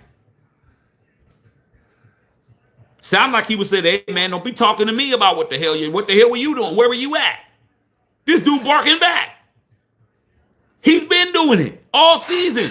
Pete don't run that kind of ship. Pete don't run a ship where you get accountability being held. He don't do that. Pete's like, oh, hell, you know. Max is like, man, you better watch your mouth, dog. Salute to Max for checking his ass. All right. You got to check. Sometimes you got to check these punks, bruh. I got to do it all the time. I got to check neighbors. I got to check how people talk to me. Like, I don't play, bruh. Like, you got to talk to me in a certain tone. You don't be talking to me any kind of way, bruh. Don't have an attitude with me. You have an attitude with me, man, and I don't have an attitude with you, I'm checking you. You don't get to just say whatever, bro. You crazy as hell. How you cut me off and then flip me off? Wife is laughing because that shit happened today. Oh, yeah. Guess what I did? My wife's like, Wife, don't pull up, don't pull up. The hell's wrong with you? You better get your ass up. Nah, People be out of pocket, bro. They got to get checked. Shaq, how do you feel about producers not getting the credit for a lot of these artist successes? Them beats be saving careers. I'm a music producer, dude. The producer has been devalued. The producer did it to themselves. The producers were charging these artists so much money for a beat. Timbaland was charging, I remember when Timbaland was charging $250,000 a beat, $250,000 a track. These artists are like, I'm gonna learn how to do it myself. Technology caught up. I mean, I have the same sampler Timbaland has. I have an ASR 10 upstairs. I have a damn MPC upstairs. I got all that shit up there, bro. Guitars, basses, I got everything. These kids said, I'm not paying y'all. I'll just make my own beats. Or go to YouTube, take a beat. Or have my boy do a beat. The producers did it to themselves, bro. All the super producers, the Pharrells, the all these dudes that's charging all this money, the Timberlands, the Pharrells, all these guys charge too much money, man. And guess what? They made hits without them. I remember, bro. I remember the first time I ever saw Kanye West. Hey, Matthew. Hey. This boy in there having a time of his life in there. He in there having a time of his life. First time I ever seen Kanye West, bro. The first time I ever seen Kanye West was on an award show. I forgot what it was. I don't know if it was the Soul Train Awards or it was something. And they said, ladies and gentlemen, Kanye West. Like, who the hell's that? I didn't know who he was. But he's giving away an award and stuff. So I was like, that name kind of sounds familiar. So I started, while he was up doing it, this before he turned crazy, he was, giving a reward to somebody. And I started looking on the back of my Jay-Z album, and I saw H to the Izzo, HOVA, produced by Kanye West. I was like, a producer? Since when is a producer? Since when is a producer presenting an award? You're just a producer on her album. I don't even know who you are. I mean, I know the song, but why are you on the Soul Train Awards? See, these are the moments that shit changes. I'm like, why is he on here? The beat is dope, but Jay's on the beat. You're not Dre. You're not Timberland. You're not Pharrell. Those are the 3 top ones. Why are you giving an award away, bro? I don't even know you. But you're about to. That was you are about to know who Kanye West is. Because what happened? Kanye West became the first producer rapper to blow up. Can't say it was Dre. Everybody pins Dre shit. Can't say it's Timberland. Shit, Magoo and Timberland. That album was eh. Pharrell was all right, but he's singing. We called shrapping. Singing and rapping. That's what we used to call it. He's shrapper. He's a shrapper. Sing, melody, rhyming melody, rap, shrap. That's what we would call it. All right. Not Ye. Not Ye. Ye wrote his own shit and he rapped it. That's when that College Dropout came out. When that dropped, I was like, different breed, bro. Different breed of a motherfucker. A different breed. We all know now. We're looking back. Oh, he crazy. He this, he that, he blah, blah, blah. He lost it. He whoa. Nah, dog. I ain't talking about 20 years later, bro. He's had 20 years to get to this point. I'm talking about when I first saw this cat. When I first saw this nigga, I was like, why is he on there? Because he created a whole new genre where my beats are just as good as all y'all. And I could rap better than Dre. I could rap better than Pharrell. I can rap better than Timberland. That's your ass. That is your ass. Different breed. He created a whole new type of MC. A whole new type of artist. Self-contained like this. I don't need none of you motherfuckers to make me shit. I don't need y'all to write for me, and I don't need for you to produce me. And I have a gimmick. Out of here. Say it ain't happened. Oh, it's just a fluke. The first one. He came back with the second one. He came back with the third one. He came out with 808 and Heartbreaks.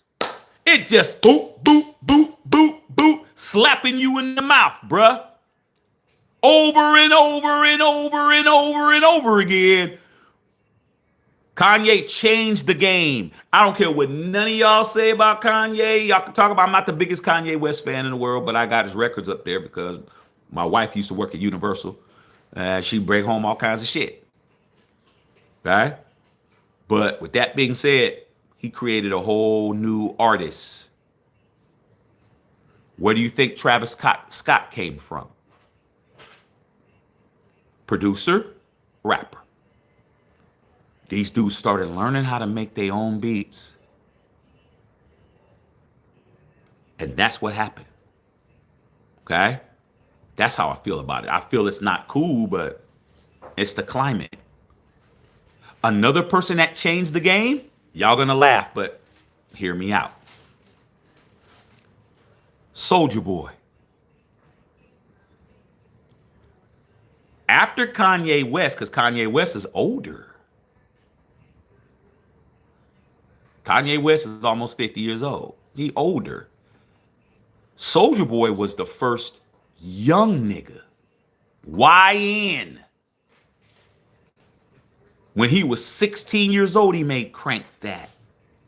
He was a minor, bro. What did he do? He took his little Fruity Loop, his little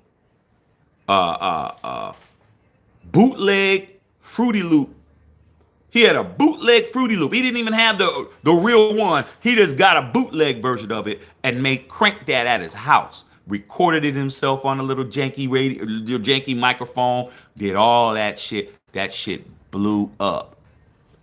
Now you got the young ones looking at a 16-year-old with a #1 song that he made in his bedroom. Kanye West didn't make his song in a bedroom. Kanye West had a major studio. Kanye West had a budget. Kanye West was signed to Rockefeller Def Jam. He had money. Soulja Boy didn't have nothing. He took an old laptop. Wasn't even a Mac. Took a damn PC and a bootleg copy that everybody in the hood had that had the same sounds in it with a raggedy ass mic. Recorded it, mixed it, got it mastered, and put it on what was the name of that website, babe, where they used to upload all the stuff. They upload all the not LimeWire. Yeah, he put it on LimeWire, but the other one that they have out. Huh? Napster? Not Napster, the one that they have out still. What's it called? I got a t-shirt with it. What's it called? Where people put their stuff up, their independent artists or damn, I can't think. That's that. Yeah, SoundCloud. See, my wife was in the music industry for a good while. SoundCloud. He put that shit on SoundCloud and it blew up. He put it on LimeWire and it blew up. Now all these young cats are like, I don't need no producer. I just get Fruity Loops and learn how to do it myself. So that's why the producer did it to themselves, charging all these artists all kinds of crazy fees. All right. Sarah has almost loved him, respect for Pete, but his time is up. He's been terrible. Yeah, P. Decision making during the clutch time. Yeah. His time might be up, man, but he is the oldest man to ever coach pro football. All right, man. So, yeah, Shaq, I knew you were a fellow clone. Much respect. I don't play. Okay? I don't. All right, man. I heard Elvis stole Little Richard's music. Yeah, I mean,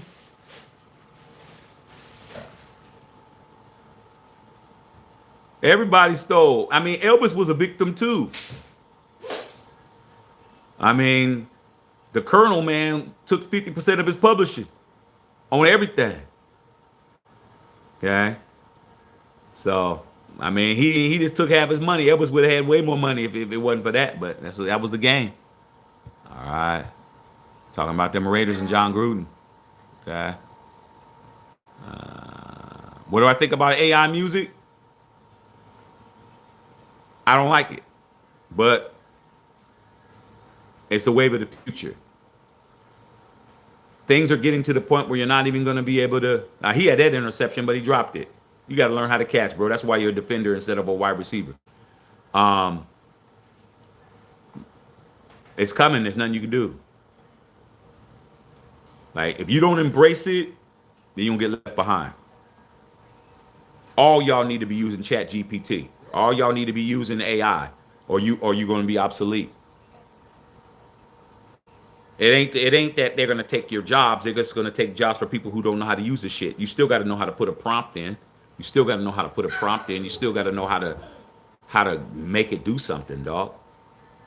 Like if you don't know how to make it do something and you're useless, you can't program it. You can't put nothing inside of it and make it nothing pop out.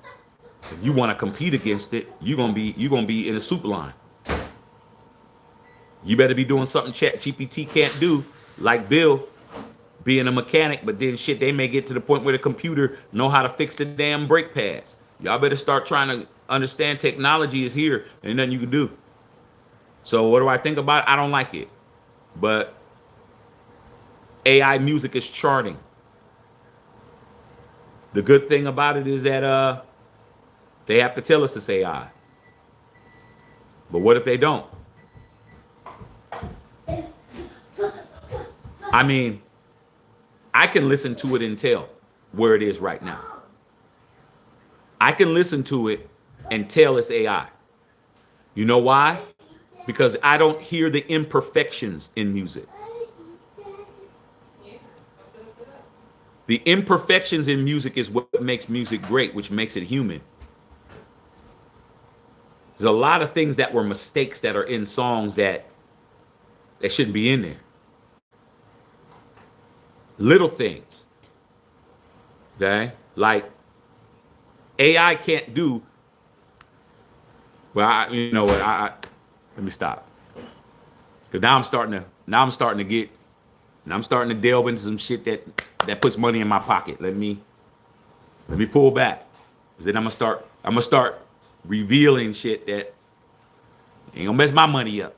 Trust me. I know what it is. But I can listen to it and I can tell because it's too good.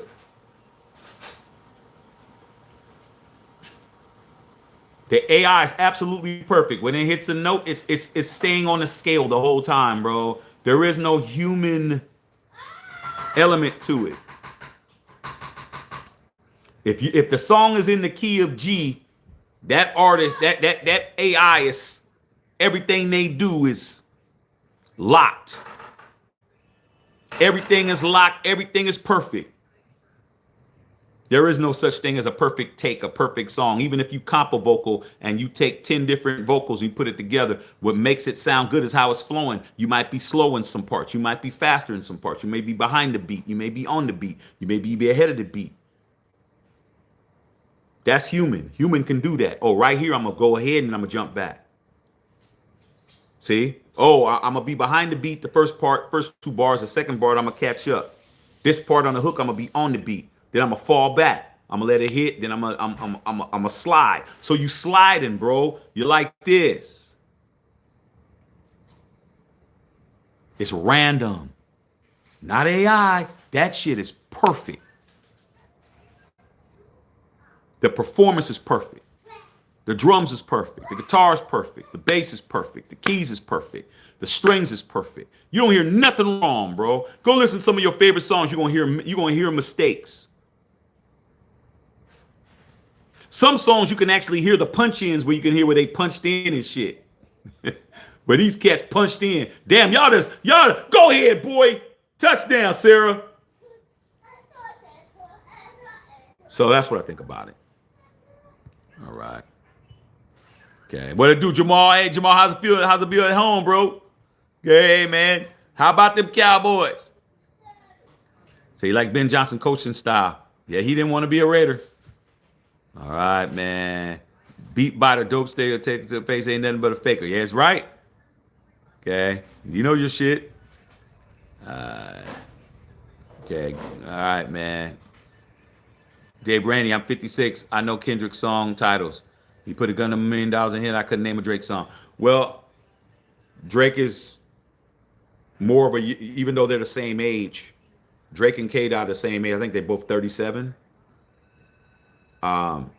Kendrick is more of a critics artist. He's more of he's not doing party songs. Most of his stuff are, it's cultural, or he's got a meaning behind it, or he's more of a cultural artist. That's why he's won a Pulitzer.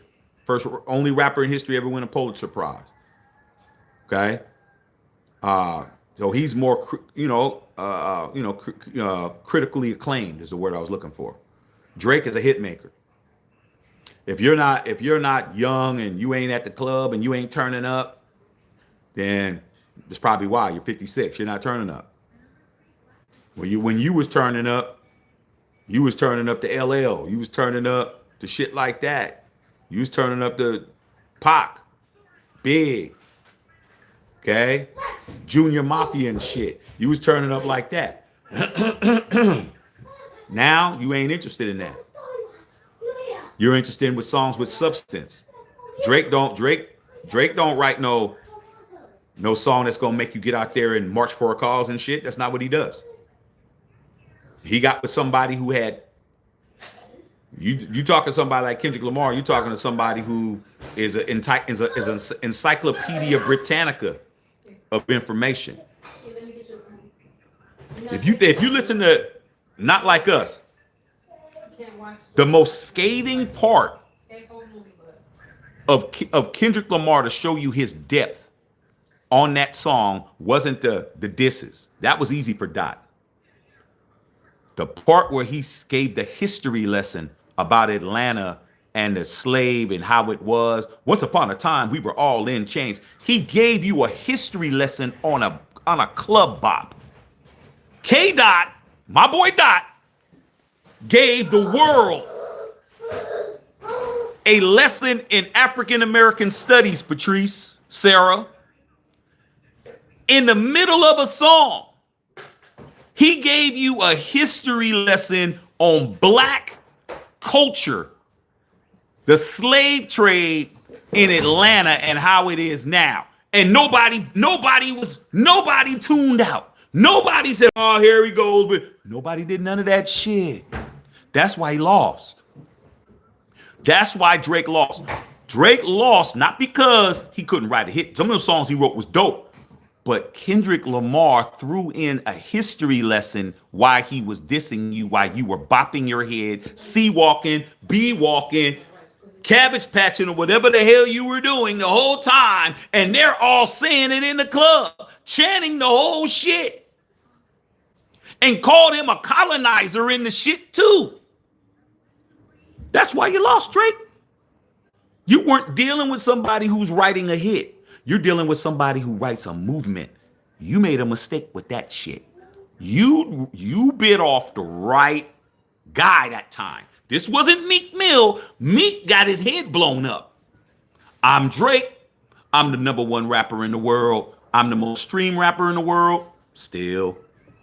I'm this, I'm that. You come to me, I'm ripping your head off. Blah, blah, blah. But you know who else is like Kendrick?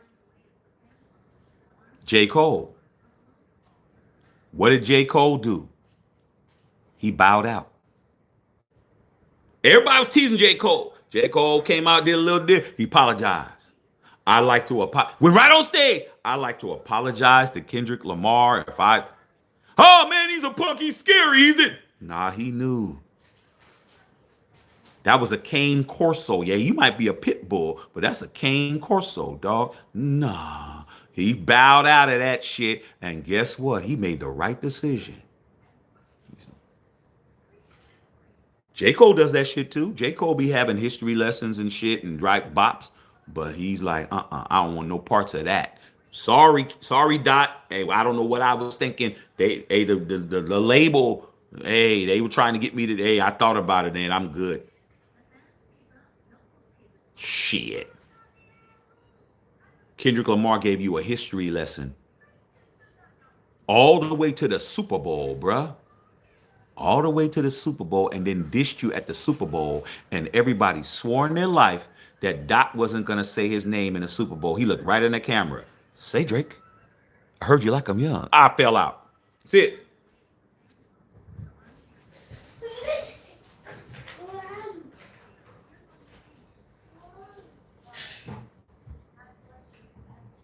1, 2, 3. Puerto Vallarta. 1, 2, 3. Cabo San Lucas. Go ahead, Alfredo. Okay. 1, 2, 3. Mazatlan. Let's keep going on and on. Oh shit. Okay. 1, 2, 3. Grand Cayman.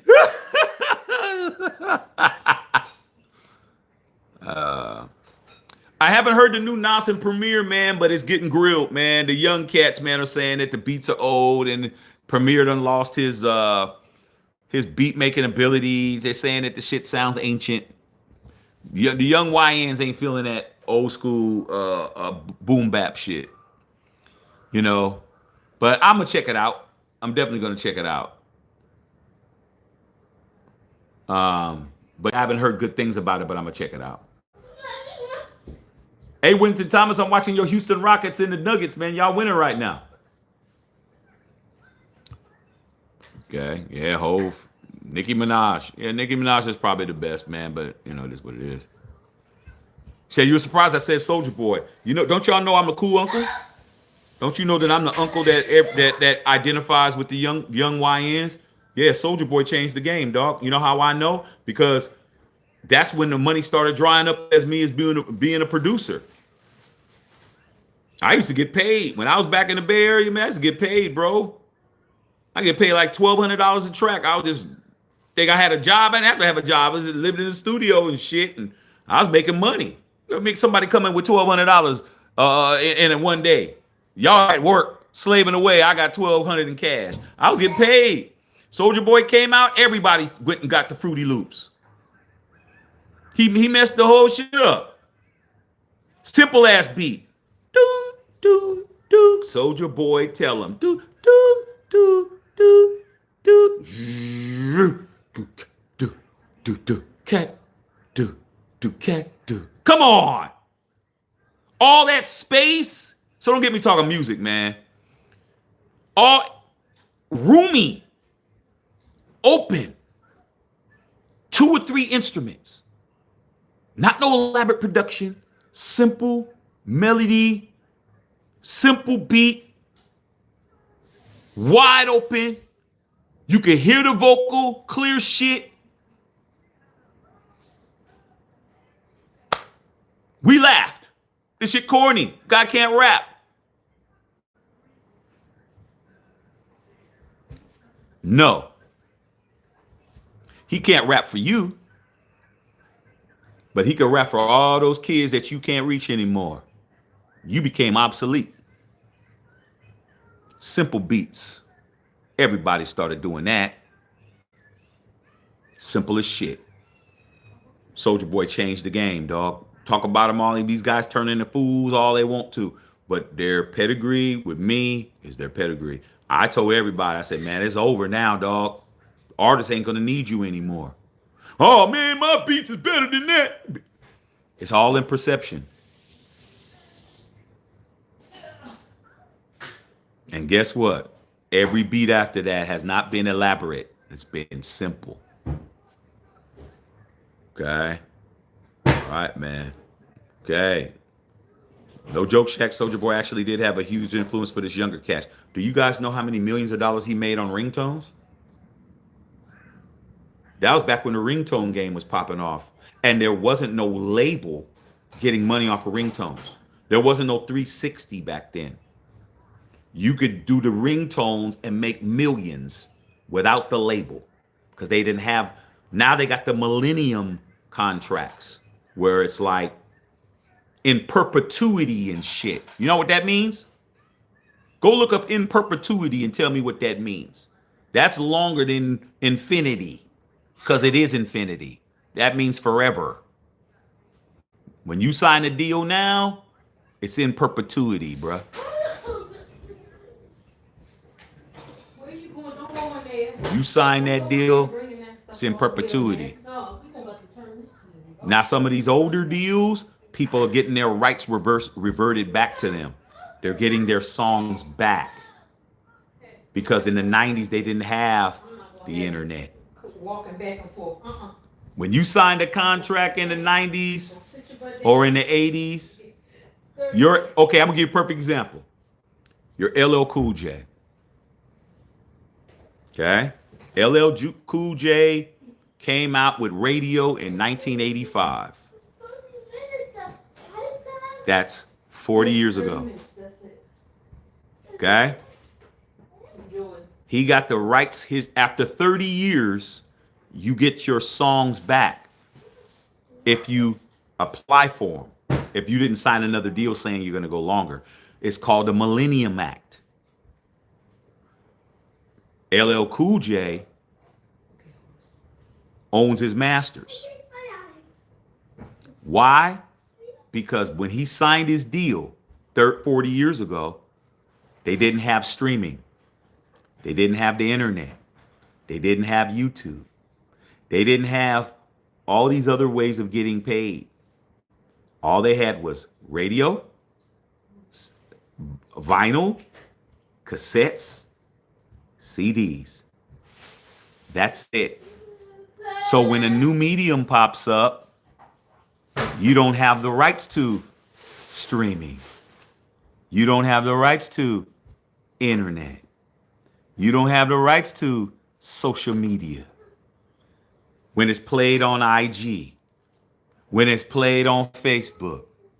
Can I have some hot sauce, babe? Yeah. Okay, thank you.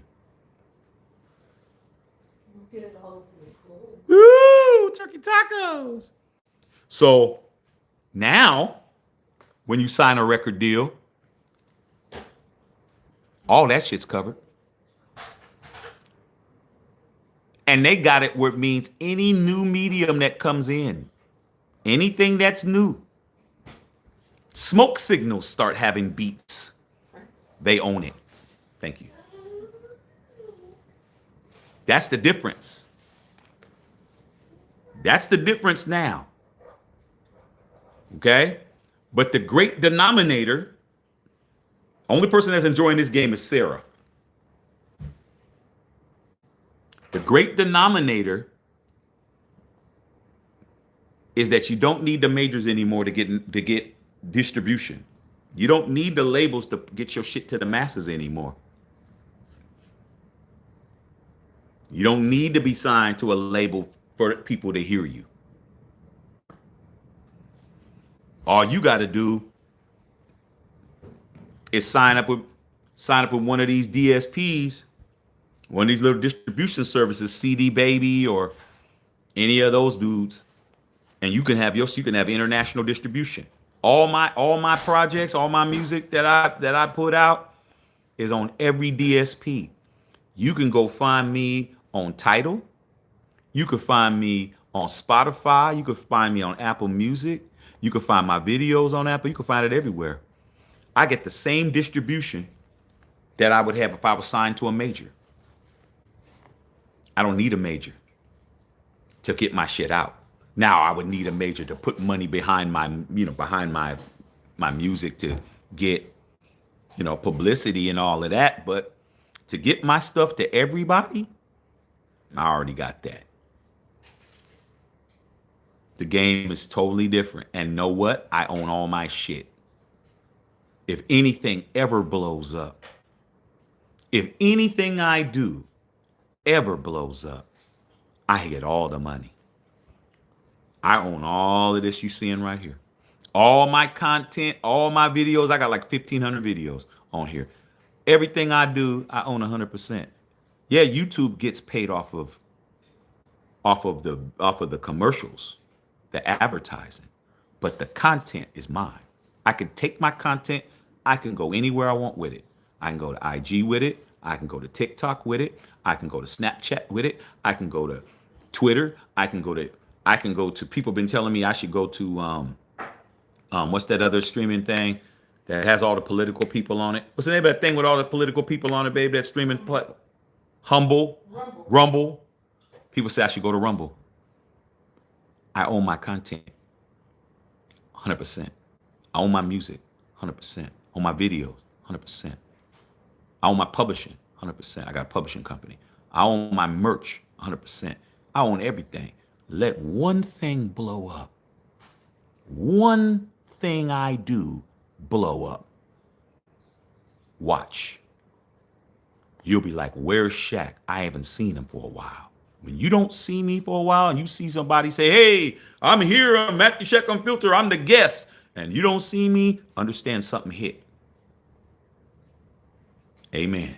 Amen. Loaded tacos.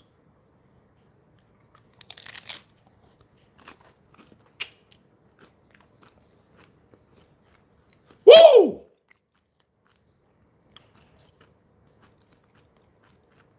Happy birthday, Morris Day.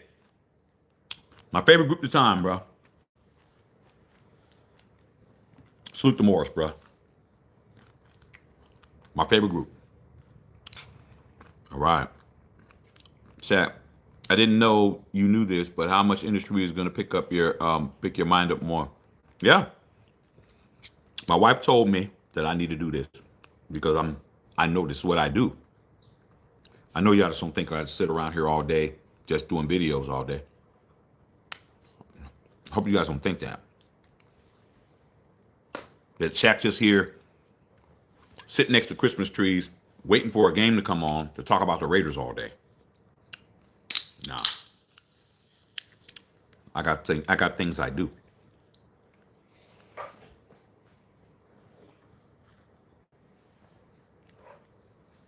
Music got me everything that I do. Everything. That's how I got here in the first place. I'm just trying to tell you. What? AI can't turn a wrench. Facts. But AI can tell you how to turn a wrench better. AI can show you how to turn a wrench better. What's a more effective way to turn a wrench? And that right there can mess you up.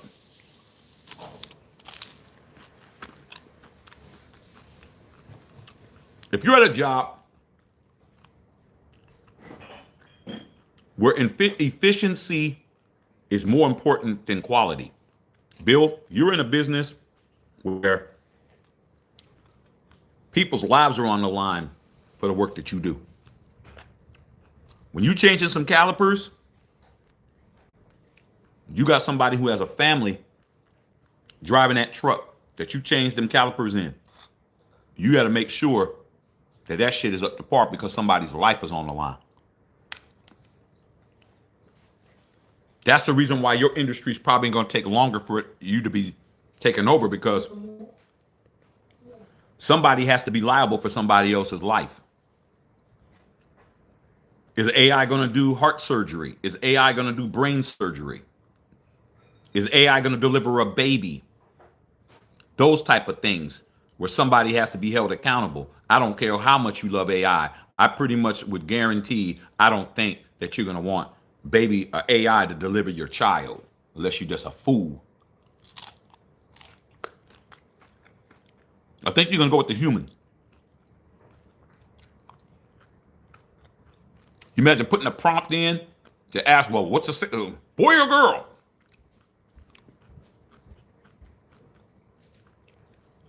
But if you're at a job where efficiency is more important than quality,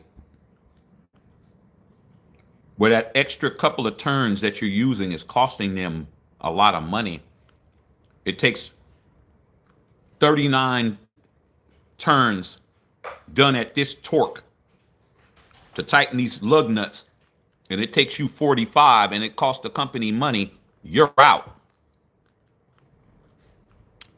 Yeah, you might not be doing the brakes, but them lug nuts, we're going to get the machine to do that shit because it's costing us. That's what's happening, Bill. It's like that. Jobs that are efficiency based are taking over from humans.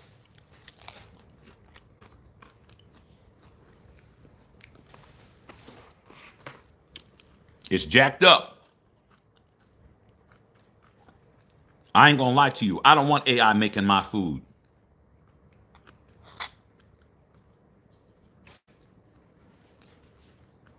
Then I don't need to be going to McDonald's. You know y'all love McDonald's. You know y'all love McDonald's and Taco Bell and all that. I used to love it too.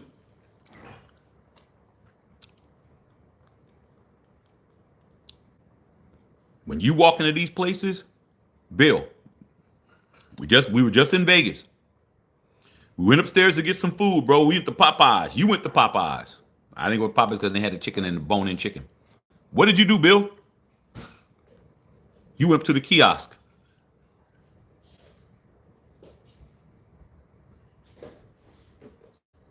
I went to the register.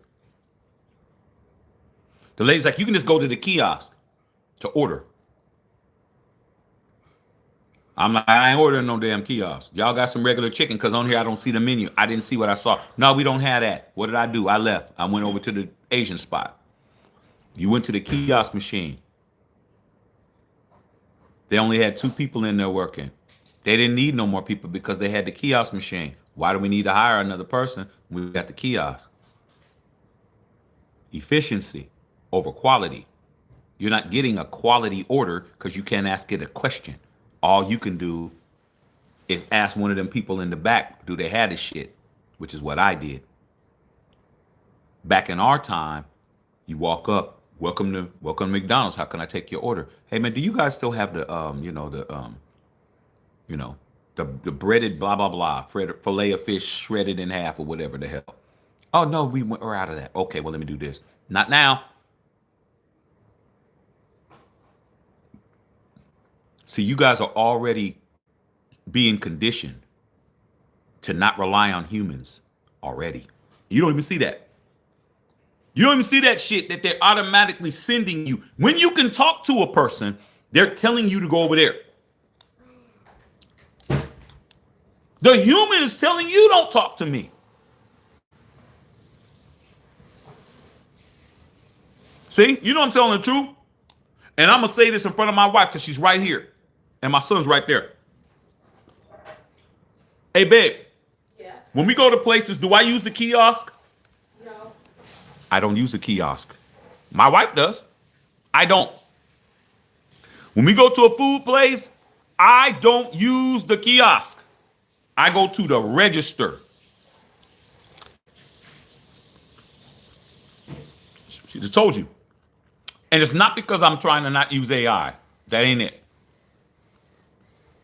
Salute to the guy that just got up. It's because I don't want to deal with that damn thing. Yeah, my wife said UI. I don't want to deal with that shit. Number one, all y'all motherfuckers' fingers is on that bitch. They don't wipe their shit down at all.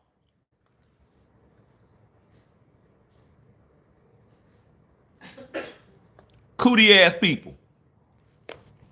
That's why I only use one thing. You all not wiping hands. Y'all didn't even go wash your damn hands. You didn't even got no hand sanitizer. You know how many people done put their funky ass fingers. This game of boo-boo. On that kiosk y'all touching.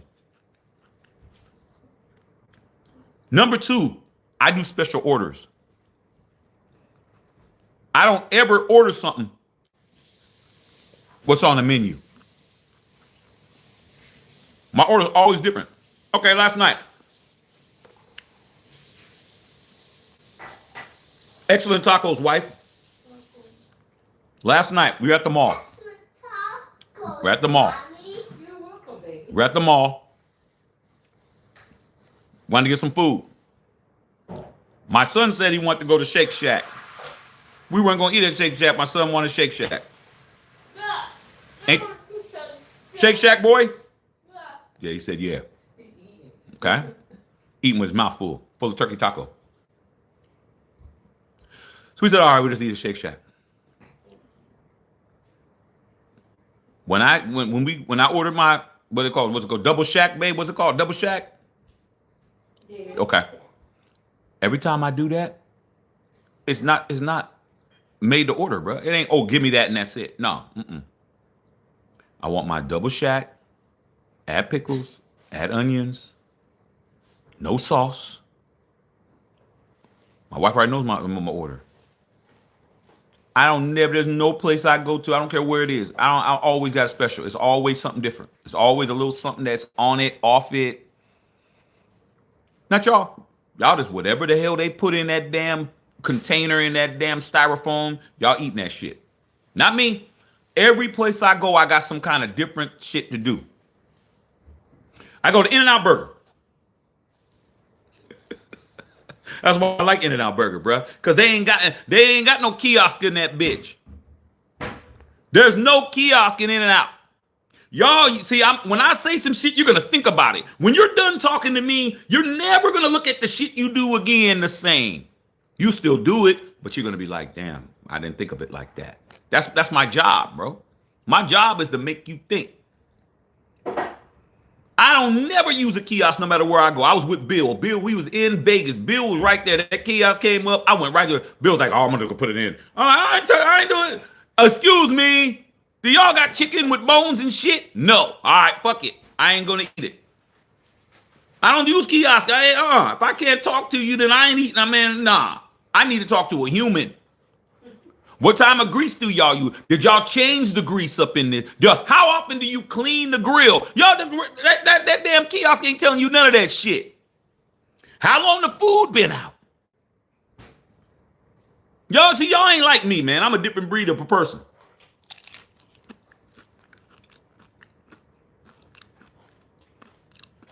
I've always been sedity when it comes to food. I've been like that my whole life. My mother used to get so mad at me. Bill, you know. Sarah, you know. Winston Thomas, you know. Back when we was kids, in the 70s, McDonald's had the best burgers on the planet. There was no burger better than a McDonald's burger when we were kids. When I was a kid. Nothing. No burger was better than McDonald's. No burger. Because it was a real burger, bro. McDonald's used to have the best burgers on the planet, bro. I don't care about Burger King. I don't care who you name. McDonald's had the best burgers. They had the best burgers. They had the best fries. They had the best shake. And the burgers, when the burger patty used to sit over the bun. Not how it is now. Not that shit y'all ate. I haven't eaten that McDonald's in like 12 years. Okay? Not no sandwich. I've had fries, and here down in Downey, the oldest McDonald's on the West Coast, they actually have the fried apple pies like they used to make them, Bill, back in the days where they actually fry them, deep fry them. I can go down there and get that because it's been open since 1951. It's the oldest one on the West Coast. It's only like about 15 miles away from here. Go down there. Anyway. When the burger used to hang over the bun, when it was a real burger. Now, you can't even see the burger. How many times y'all do this shit? How many times you get your shit, the shit is all smashed, it ain't even a smash burger. You got this much bread before you hit the meat.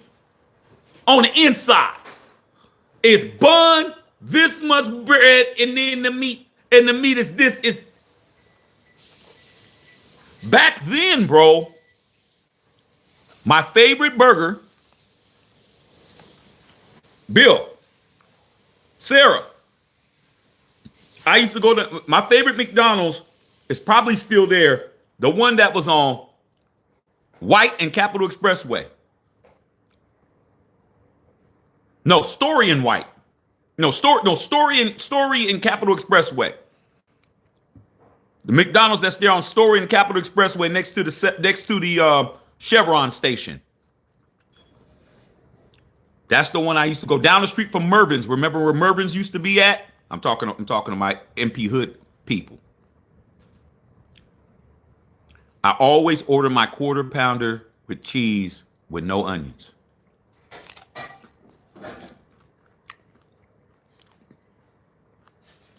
I'd special order it. When I was doing that, go out the fellas, we all order. I'll take a Big Mac, I'll take a big fry, blah, blah, blah. I'll take a da-da-da-da-da-da. I order. I'll say, I like to do a special order. They're like, you don't do no special order. This ain't Burger King. You can't have it your way, Shaq. This nigga trying to order. Don't listen to them. I need my burger made fresh. Well, I don't know if we can do that, sir. Well, let me talk to a manager. I was doing that shit in high school. They're looking at me. They're already eating. How you doing, sir? Or ma'am, whatever. I said, hey, can I have a fresh burger? Sure. I never got told I couldn't. Nobody ever asked for a fresh fucking burger because they didn't never want one because they never thought they could do it. I asked, can I get a fresh burger? Sure. Could I have it with no onions? Yeah. Them dudes was quiet as shit. Sat there, said, we'll bring it out to you. Did you get your burger brought out to you, fool? No, they put it in a damn paper bag and your ass sat down. Not me. I sat down and the Shooby Dooby came over and gave me my burger piping hot. No onions on it. Just burger, cheese, a little bit of mustard, a little bit of ketchup, and the pickles. That's it. Guess what them fools started doing? I bet you can't guess. Can I get a special order? Sure. Once they saw me do it, then they started doing it. But somebody got to be the leader. I mean, somebody got to have a Blame Gino shirt first, right? Now everybody got one. All right.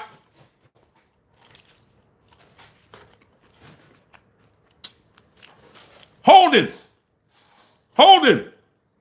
Waller. Is that Waller? Yep.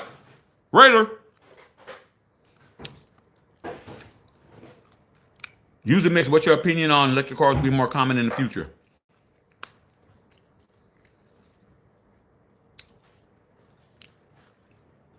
I don't like electric cars. But will I take one? Sure. It's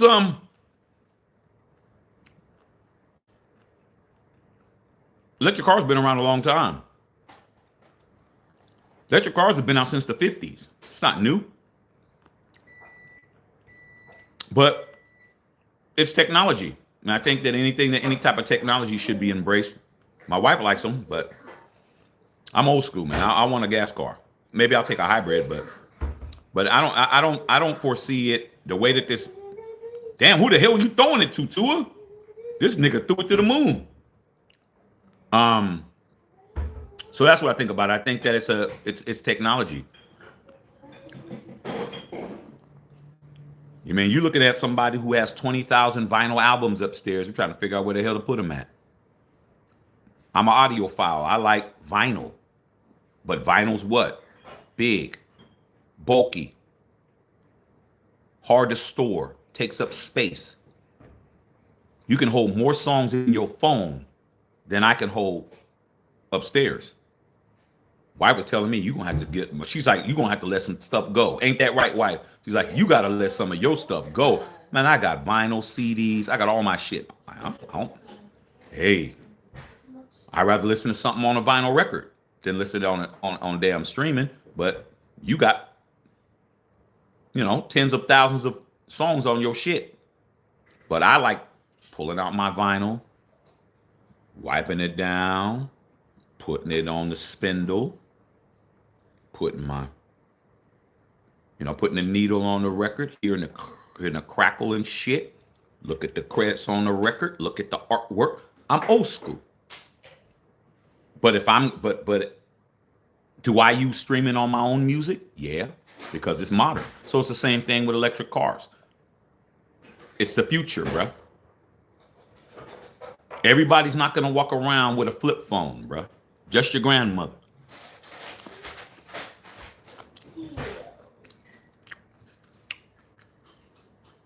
Have you seen anybody walking around with those big ass brick phones they used to have back in the 80s? They work. I wonder why.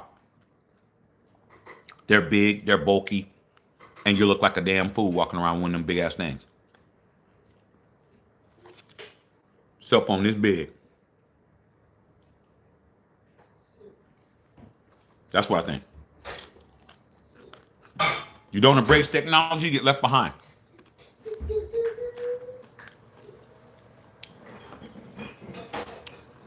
AI is the next thing, bro. Whether you like it or not.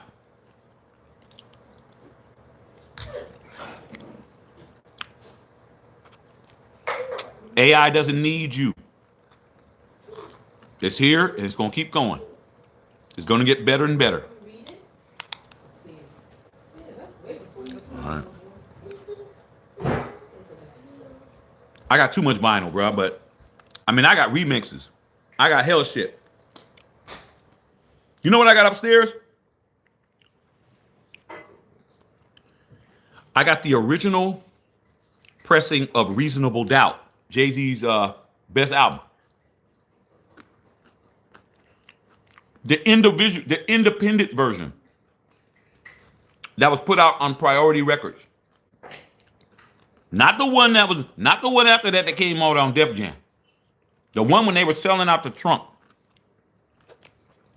I got upstairs. Mint condition. You know how I got it? I went right to this place called Amoeba Music. They have it in LA. Back when everybody was getting rid of all their records. DJs don't want to walk around with big ass crates. My DJs used to come in with crates of records. When I had my club back in the Bay, they'd come in with big ass crates. They had their boys come in. That's how they would let them in for free. Like, yo, man, my boy, can he come? Can he come? I said, he better be carrying, that nigga better be carrying some crates. I say that shit all the time. They start laughing. Yeah, Shaq don't play. Nigga just walking with some crates. Look at these guys. Dante Moore, Fernandez, Ty Simpson, John Mader. Y'all saying that Mendoza's the only person that's on this list. Anyway, when everybody started selling all their vinyl because everybody was going, DJs were going with iTunes. Like, why do I need to carry all these records around, bro? Let's put it on my iTunes, put it on my laptop, and I can sell all this vinyl. I started going, babe, remember we used to go down there every day because we used to live down the street. Yep. When it was in Hollywood, not the new location, but where it was before. We lived in Hollywood. I would go to Amoeba Music every day and just look through the crates. Just,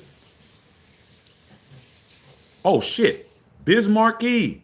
They say you just a friend, 12-inch, $2. Oh shit. Public Enemy, Bum Rush the Road, Yo Bum Rush the Show. Oh shit, $4. That's how I got it. Everybody's selling their shit. Just getting rid of it, bruh. I'm buying that. I was buying that shit. I wasn't buying Jordans back then, Whittington Thomas. I wasn't buying Jordans back then, bruh. I was buying vinyl. So I have it all. I was buying everything that was hot, bro. Everything that's hot, I was getting it. It wasn't even costing me nothing, bro. Blowouts. They'd have sales, all kinds of shit. 2-for-1s. Criminal Minded? What? KRS-One? That's all I was doing. Guess what now? Now it's retro. Everybody wants the Jordan 4s, ain't that right? Justin Saab. Everybody wants the Jordan 4s. They came out in 1990. Doesn't matter what the color is. It matters the fact that the shoe, the silhouette, is 35 years old. Everybody jumping through the window for these Gammas. 35 years old. Shoes are 35 years old. No, 30 years old. Now everybody wants to go backwards. Now everybody wants the vinyl. Now everybody wants the CD. Now everybody wants the cassette. We're not giving them back.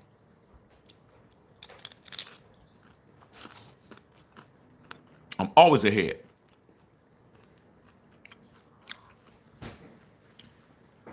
That's my point.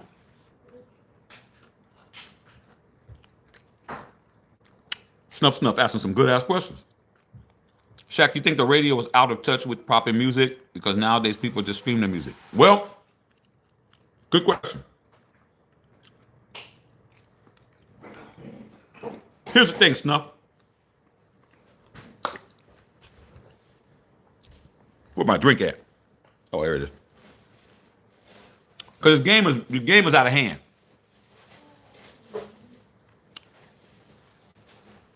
Radio is still the best way to get paid if you're an artist.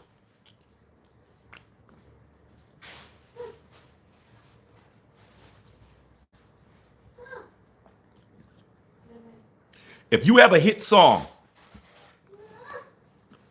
I'll use me as an example.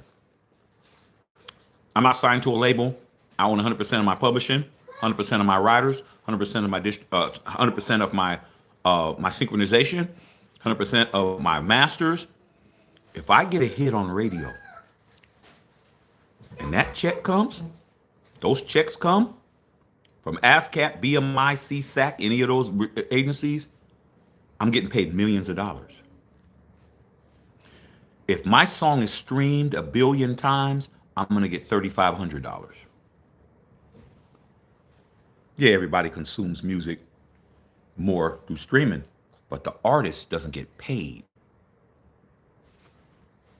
One stream is like 0.00001 of a penny. It takes 100 streams to get to a penny. You ain't getting paid. Your song's on the radio.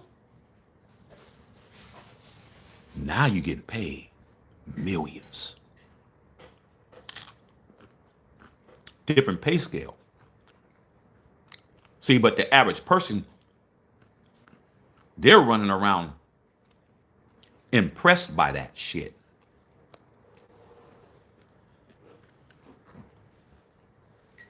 I heard Pharrell. Y'all know Pharrell. Pharrell had a song that you've all heard, a song called Happy. My son loves Pharrell. That's his favorite artist because of the Minions and all of that. Was Happy a hit? Yeah, I would say so. Unless you're a hater, you don't know nothing. Living under a rock. Happy was everywhere. That song was streamed 1 billion times. Impressive.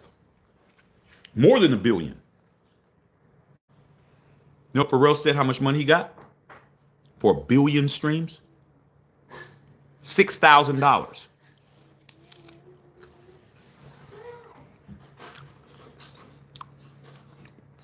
You hear what I said? Pharrell Williams got paid $6,000 for 1 billion streams.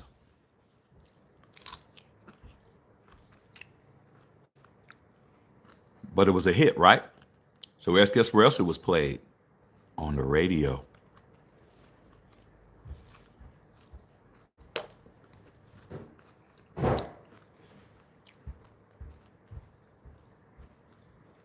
Guess what else? It was in the Minions. It was synchronized in the movies.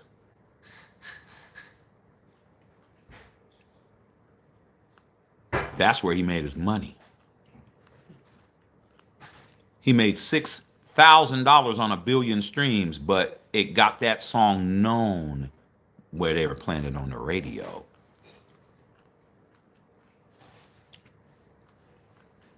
And he got to put in that movie. He got paid.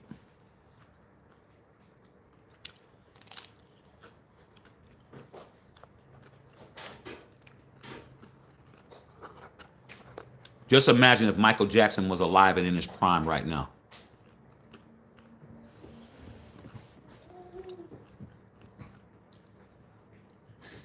If Michael Jackson was in his prime, Thriller prime, right now,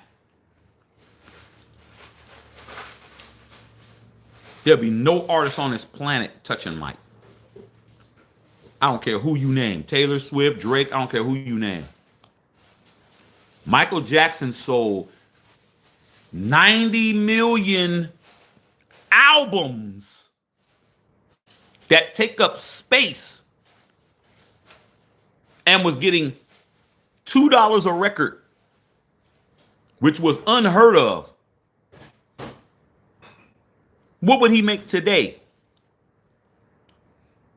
With terrestrial radio, synchronization, and films, commercials, all that shit, money from YouTube. Michael Jackson has a YouTube channel.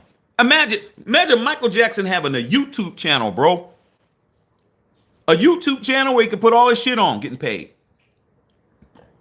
The record, being in any of these movies, being paid. Commercials, all these are same song. Okay, you want to be starting something. Radio, want to be starting something.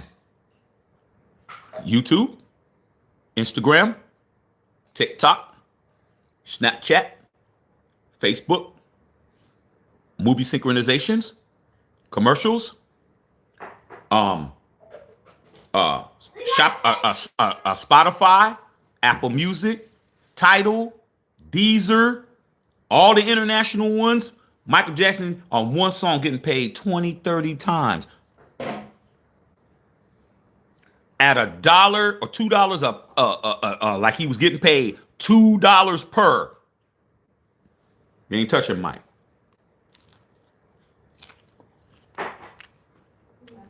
Ain't no talking. You finished eating? That's one song. What does Thriller have? Like 9 songs on it? What you think? Carry the one. Woo-hoo, just off the top of my head. Thriller has like 8 or 9 songs. Well, yeah, what you order? Probably 8, 9, something like that. I don't think it's more than 9. Probably 8 or 9, something like that. Somebody go look it up. You have like 9 songs. There's never going to be another Michael Jackson. The labels will never allow that. Too much money. Oh, you're so cute. Here, pick up some water. All right. You're messy, Matthew. What do you think about the fight? Jake Paul, Anthony Joshua? I'm going to watch it. Andrew Tate?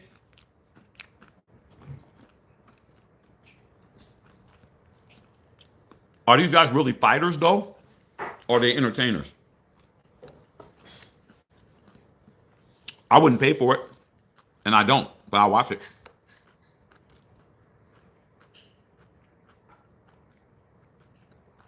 But you said, hey, Patrice, you don't loan your CDs out? My wife had a huge ass CD collection. Her CD collection is bombed now because she worked at the label, but you let somebody borrow a CD, you ain't getting it back. And if you get it back, that shit's gonna be scratched to be damned. We people don't know how to put no damn CD back in no CD case. Tear your shit up.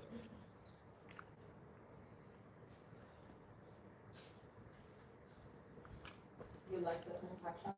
CDs making comeback. I'm gonna print up some CDs, man. Sell some.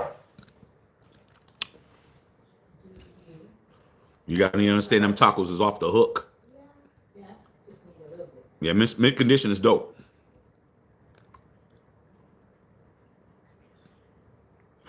Chiefs fan in the building. What's going on, Chiefs fan? It's over. OBA. Top 10 pick loaded. Yeah, y'all done. Y'all done. Dun, dun, dun, dun. Man, salute the Chiefs fan for lifting his head up out the sand. Man, I mean, when it goes all bad, don't it? Good gracious. Run, Tua, fool. Look at this guy dropping touchdown passes. What a bum. Yeah, y'all done, dog. The dynasty is over. I mean, damn, first the Fat Boys break up, now this. I mean, it is really bad. Hey, Chiefs fan, man, salute for you coming in here, dog. But, hey, man, y'all talked a lot of shit these last 5 years. I mean, you guys talked a lot of shit. A lot. And for you to get humiliated in the Super Bowl in February. Understand it's still 2025. This year's not over yet. We got a couple of weeks. 2025 was not good to Chiefs Kingdom. Y'all got absolutely humiliated in the Super Bowl. Didn't score a touchdown till after Kendrick Lamar performed. Didn't score a point. Y'all was scoreless until the third quarter. And then the same calendar year, Patrick Mahomes gets his whole leg torn off. And y'all don't make the playoffs. And Gardner Minshew, of all people, sealed the deal. I mean, couldn't happen to a better team, man. You my man in the whole 50 grand, but I'm happy as hell y'all got your asses whooped. I'm really happy, dog. Tacos are fire, man. My wife you don't understand. I told her, man, you have to fight somebody over these tacos. I wish I could sell them, but. All right.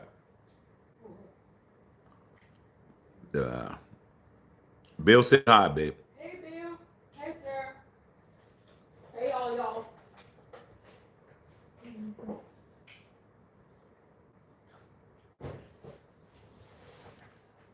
Yeah.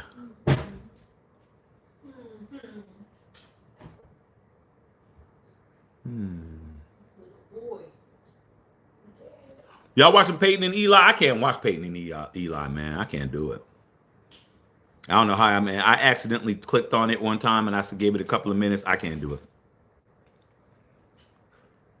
I can't. Those guys. I mean, you're looking at 4 Super Bowls, but I can't do it. It's too much. The commentary's just too dry, man. Thanks, babe. They need some comedy, huh? Yeah, they're Peyton's funny when he want to be. They both got the dry humor. They're like what they call the straight man in a comedy team. Mm-hmm. But they both like it. Yeah, I think Peyton's a little bit more funny than Eli, but they're both the straight men. Like they're both one is Abbott, one's Costello, but they're both Abbott. Neither one of them are Costello. They're both Martin and not Lewis. They're both the straight guy. Interesting. But it is what it is. Yeah. Yeah, you been in that one in Downey? Yeah, I go to. That's the only thing I go there. The French fries and the fried apple pie, bro. And yeah, babe. And one of them damn Sundays, bro. That fried apple pie, bro, tastes exactly how it tasted when I was a kid, bro. But they drop it in that grease, man. Get all that other shit. Drop that shit in that grease. And when you get it, it's all bubbly, it's all got the bubbles on it. That's the only place in the country that does that. They're the only McDonald's that's sanctioned to make a fried apple pie, bro. You get the fried apple pie. You get some fries. Is what I do. Remember, y'all can eat that other shit. Fries, they can't mess those up. The fries still taste great. Fries, Sunday, I get the strawberry one. Fried apple pie, I get 2 of those. Split the apple pie up.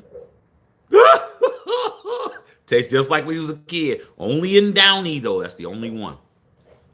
Been open since either 1951 or 1954. It's the oldest on the West Coast. They still got the different, they got the different dude on it. What's the character's name on there? The little fat hamburger dude. The original character, not Ronald McDonald, the one before him. Sign is the same, everything. Yeah, it's still there. Oh, the one on East Side San Jose. What's up, Bev? Bev on here. Sussa, come here. Sussa. Come here. Come here, son. Go say hi. Come here, boy. Go say hi, brother. Hi, Auntie Bev. Hi, Auntie Bev. There you go. I didn't even have to say nothing. There you go, Bev. All right. Love his aunt. There's actually the original McDonald's commercial in San Bernardino is actually owned by Juan Pollo. No, that's not the original. The original place was torn down. It's not the original. The place, it has a marker or something on it. I heard about that. Nah. It's not the actual. They built a new one across the street. It's not the original. That place has a plaque on it. They tore that shit down. This one in Downey is in the same spot, the same one. It actually has a McDonald's, not the corporate office. It has the McDonald's museum next to it. Oh, yeah. This one is ongoing, like it's never closed down. It ain't never been torn down. That one in there, I heard about it, and they built the new one across the street. It's not the same. It's the same thing with In-N-Out Burger here. In-N-Out Burger, the original spot of the first In-N-Out Burger is in Highland Park. We've been over there. But the original place where Snyder built it, it's not there anymore. They own the lot, but they don't have, and they put a sign up, memorial, but they built another one that's like 2 blocks down the street and has the corporate offices and all that shit. So the one in Downey is original, that's been operating since 1951. That's the difference. Same sign, same driveway, same everything, bro. They haven't remodeled it. That's 70 years, bro. Damn, Steelers are playing their asses off right now. Story and Capitol Expressway still there. Okay, that's the one I see that. Fries with no salt, and you get fresh fries. I wouldn't know. I don't eat at McDonald's, but I know when I was in the 70s, there was no salt with no fresh fries. None of that. I didn't do none of that. Y'all younger than me. You guys are picking up something that your family told you, your grandmother told you, or somebody else told you. I was doing it when it wasn't popular. That's the difference. I mean, I was a Raider fan when we were actually Kings of Monday Night. When you're looking at me, you're looking at somebody who's an originator, not somebody who knows the tricks 30 years, 40 years later. I mean, come on, you can do it all day now. You can go to McDonald's and order something special now. But when I did it, nobody was doing it. That's the difference. When I made a Blame Gino shirt, nobody had one. Now everyone has a Blame Gino shirt, according to you guys. Like, what am I supposed to do? Give you guys the same credit for what I did before you? Nah, I'm not doing that. Okay. Bev says hi. Burgermeister on White Road. Burgermeister. I remember Burgermeister. Electric car isn't good, no range. Hydrogen cars will soon be out. Yeah, I don't know about hydrogen cars. I don't know about that. Might blow up. All right, man. Tire Records, bargain bin. Yeah, they targeting Tire Records gone. But Amoeba's still there. Good night, Patrice. Yeah, man. Yeah, see Darren Wall. Yeah, I'm watching it. I'm watching the game. I'm watching it. Yeah, Mike be making billions. How do I think the Raiders going to do if we get Fernando Mendoza? Not much better. You think a quarterback's going to fix our line? Is Mendoza good enough to block for himself and pass and catch it too? Our line's trash, man. Our team is far from a quarterback. I mean, it's good to have it, but come on, man. Y'all act like a quarterback's the only problem we got. Our team is atrocious, bro. Our defensive backfield is boo-boo. Our linebacking core is trash. D-line is decent. Our offensive line is boo-boo. Our special teams can't even cover nobody. You think Mendoza's fixing that shit? No. He ain't fixing that. Not much better. Y'all be happy, though, until he gets out there and starts throwing picks. All right. I just said it. I don't think they're going to be good. Yeah, that was funny as hell, Jimmy. I mean, yeah, I had to talk about Kansas City. Kansas City's been beating my brains in forever. I mean, it's always good to see the bully get his ass whooped. I mean, he might not have did it, but somebody did it. It's what it is, man. The chickens came home to roost, bruh. Funny as shit. Hilarious.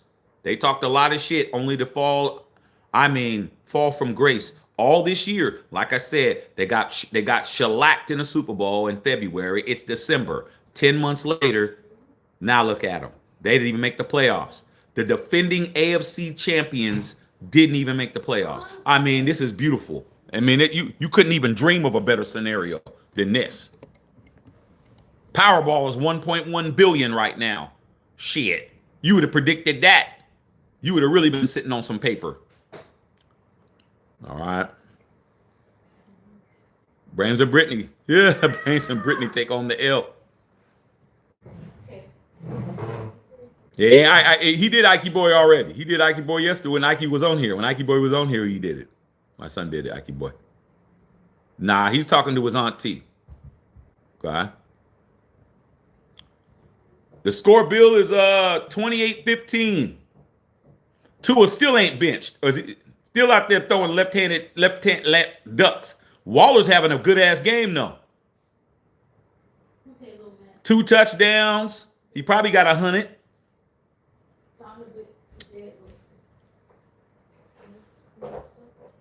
Ross said, "Go Cowboys!" Yeah, go Cowboys! Straight to the airport.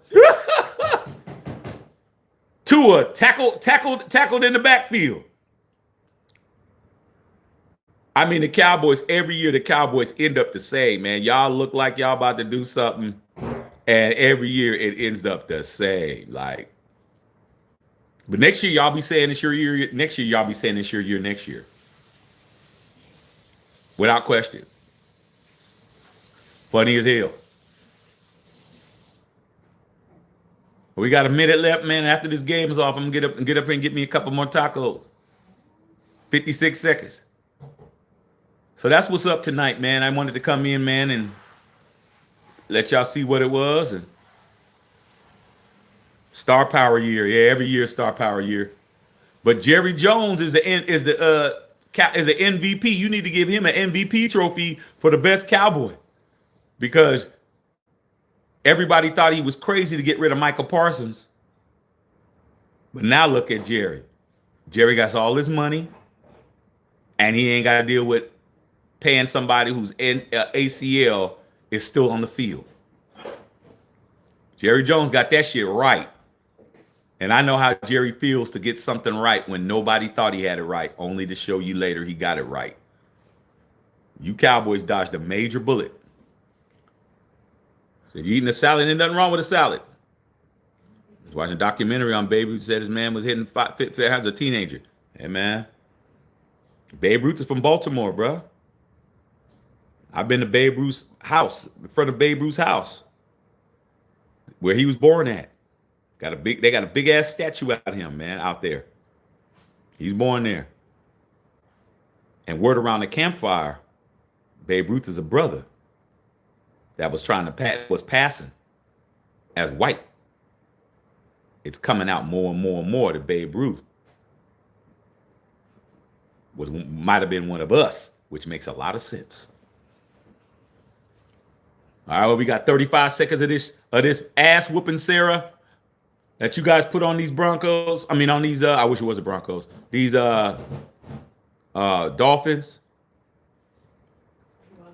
Ass whooping. They're the Dolphins, though. Yeah, my wife said, but they're the Dolphins. They are the Dolphins. They're not good. Waller's balling, though. Salute to Waller, man. Still, Sarah. They suck. Mm-hmm.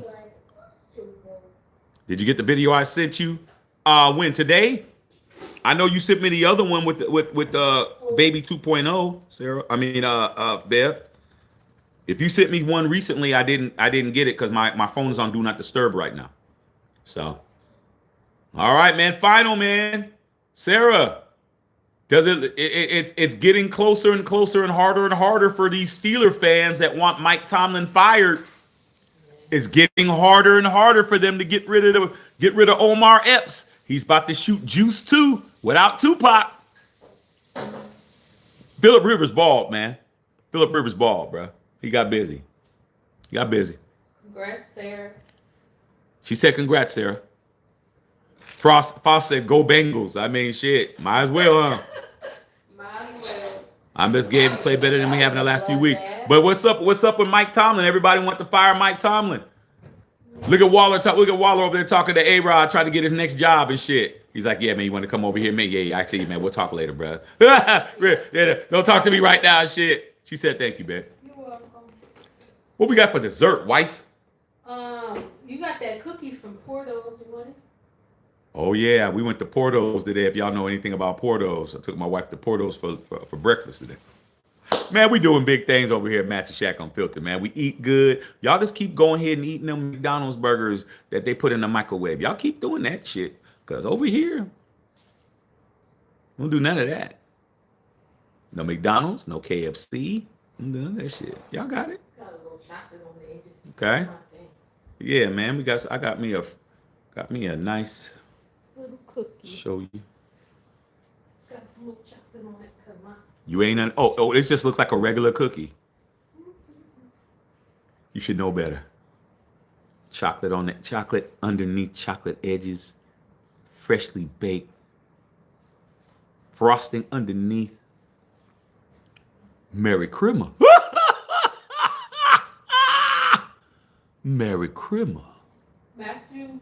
Okay, Merry Christmas, dog. Make the back one and come with you, okay? Cookies layered, bruh. You thought the taco was layered.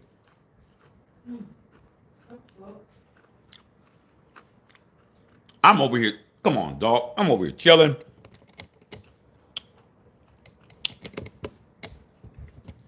I'm fresh to death. I was Jordaned up today. See the Jordans coming out.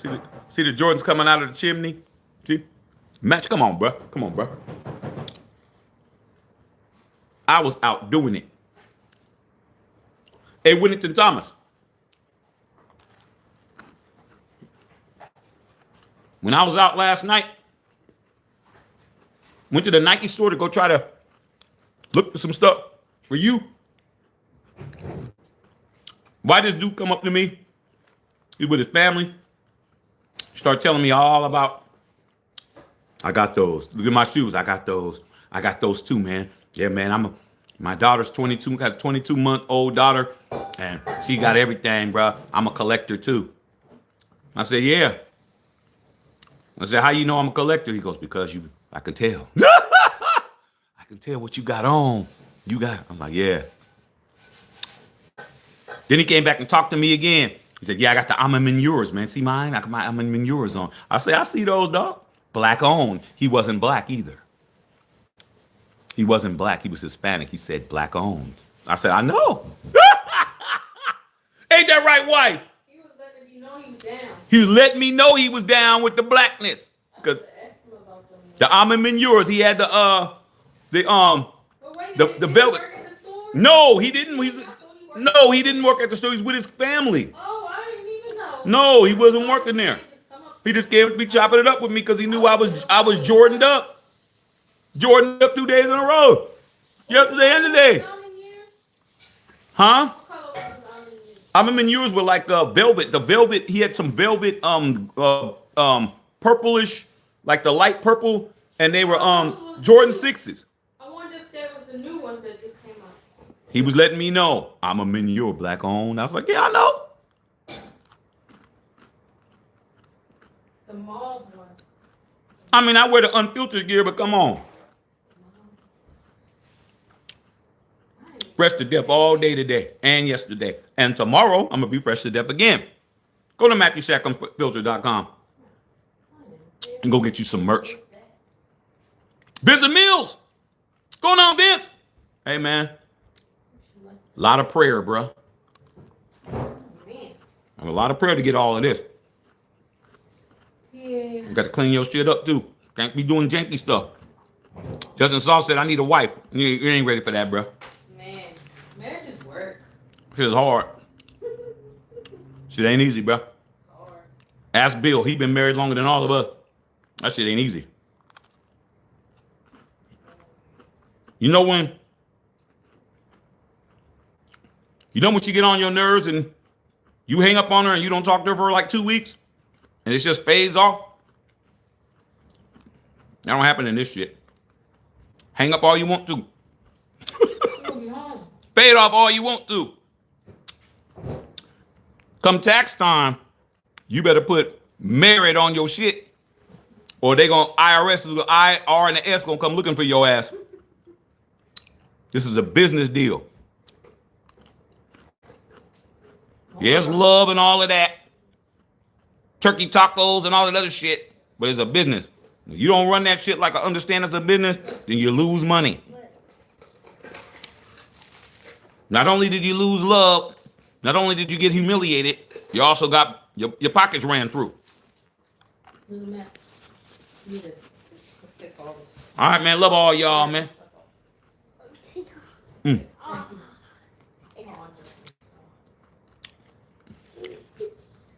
Yeah, Bev always making money. That grandbaby needs stuff. Right. Trust me, when we get our grandbaby, after son's married and old and shit, older, he got graduated from Harvard and all that shit. Ain't no kids before that.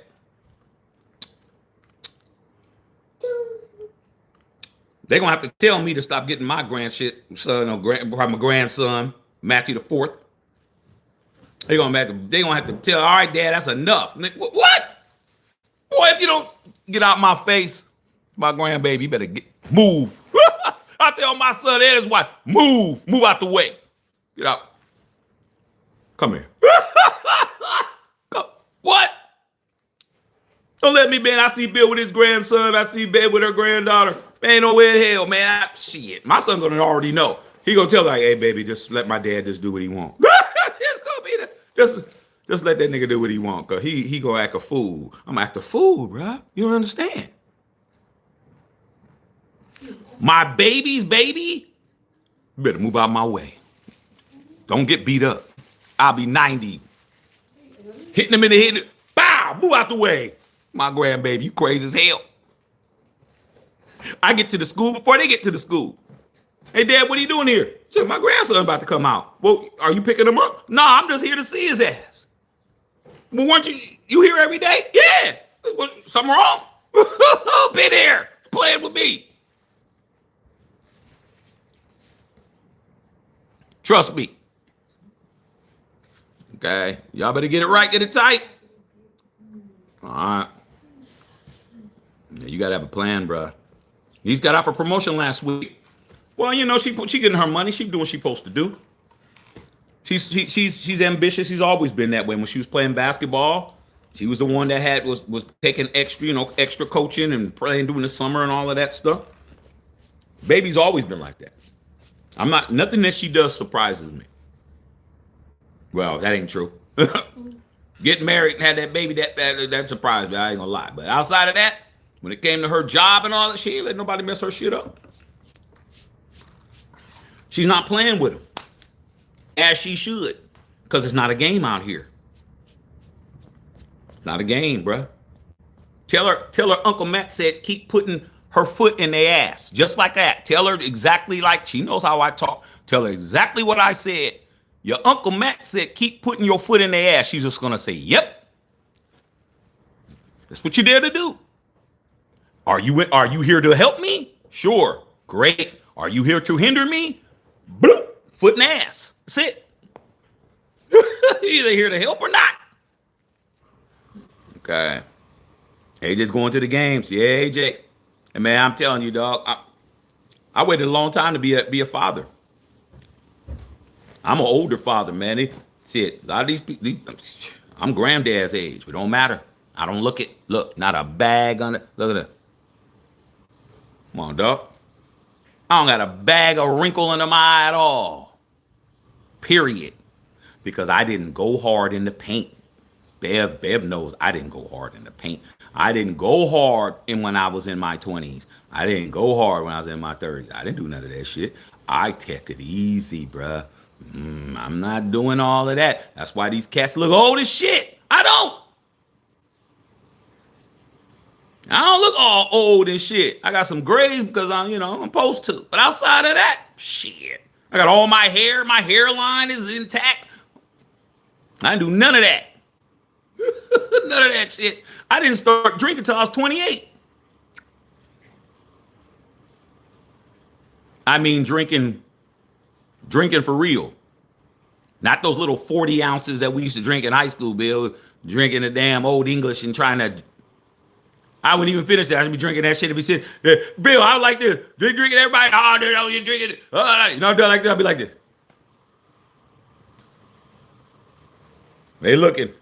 I'm pouring. I'm sipping it.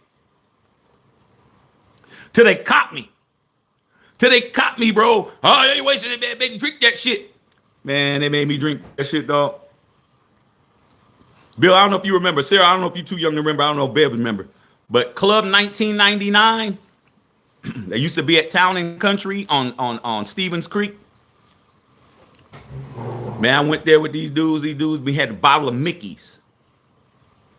I hated drinking, but I hung out with my friends' older brothers. So I'm in high school. I'm 17. They're 21, 22, but I had a fake ID that said I was 23. One of their friends, I kind of looked like him. They gave me his ID, and I was going to the bars and stuff with them when I was in high school. My friends, they couldn't go, but I was always with the older brothers. 23, 24. I'm 17. I'm in there. So they make me drink. Man, I was pouring that shit out. They made me drink one at a time. Man, I went straight to the dance floor. Man, I grabbed me a big Shirley, and I danced that shit off. I didn't like it. I don't like being drunk. I don't like that feeling. I don't like it. Okay? When I try, I gotta eat, I gotta do something. Yeah, the big Mickey's Big Mouth, the big ones. I was like, I'm dancing this shit off. Took me about 40 minutes and I was back. So after that, I didn't drink no more. I'm like, I ain't drinking. So I don't look all old and shit. And weed and all of that. Y'all got it. I ain't smoking no weed, none of that shit. I ain't do none of that. Not even, I'm an athlete. I'm good. I thought it was gonna mess up. Bill, I thought it was gonna mess up my jumper. I thought it was gonna mess my wind up. Like, I ain't smoking that shit, man. I ain't gonna be able to. I ain't gonna be able to score, man, from the 20 if I gotta hit the edge. I was scared. I'm like, because everybody that I knew that was a good athlete that got on weed, they didn't play football the next year. They were playing football, balling. Then in the summer, they started smoking herb, and then they didn't play the next year. I'm just like, your ass could have went to UC. Your ass could have went to Stanford. Your ass could have went to Cal. Now you guys are on the block smoking weed. Nah, I'm kind of cool. Sarah, you know, in our neighborhood, we had people that could have been in every sport. NFL, NBA. Well, not hockey. Maybe Bill, but outside of that. We had everybody. Olympians. We had all that. All that weed, drink, buns. I'm like, yeah, buns different. But all that other shit, nope. I'm telling you. I didn't start smoking cigars till I was 26. On my 26th birthday, I said, I'm going to smoke a cigar. Because back then, we could smoke in the club. We could actually smoke in the club. Patrice, you remember when we was okay in the 90s where you could actually smoke inside the club? I said, man, I'm about to turn 26. I'm about to go get it. I went and bought me a Macanudo. Maduro, not understanding that that's a strong cigar for somebody who's an absolute rookie. Didn't even know what the hell I was doing. Went to the club. I had it pre-cut and shit. Lit it. I was 26. Started noticing. Oh, Shaq, I heard your birthday. Yeah, it is a nigga birthday tonight. I start getting that attention. They was like, what you smoking? What you smoking, bro? What kind of herb is that? What kind of weed is that? Ain't no weed, nigga. This is a cigar. Oh, man, I don't do that. 1, 2, 3. Homie. You do you. I do me. That's what I would do, man. And get me a Coke. And say, and put some fruit in it. Bev, come on. I get me a Coca-Cola and they put the little lime and shit on it, make it look like a rum and Coke. I was always perpetrating. I was always pretending I was drinking in that bitch. I had a Coke, had a straw in it and shit. Oh shit, Shaq, what you drinking? Well, you know, I'm drinking that Jack and Coke. Oh shit. No, I wasn't. Hell no.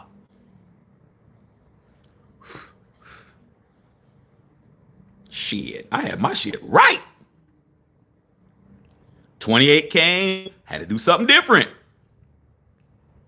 Yeah. Let me have a little like what was it? Midori sour. Come on, Bev, Midori sour. That's something that's soft. Cause your boyfriend Greg Butler, your boyfriend Greg Butler, okay. We would get the Midori sours, and it had nothing in it. Midori sour and some Sprite, put on the top. You know, it's green. Look like you did a little something. Put some fruit in that bitch. We just, oh, what you drinking? Oh man, I got that Midori and shit. was drinking this shit. So I said, man, let me do a little Midori, man. Put some shit in it. Then next thing you know, a little bit more.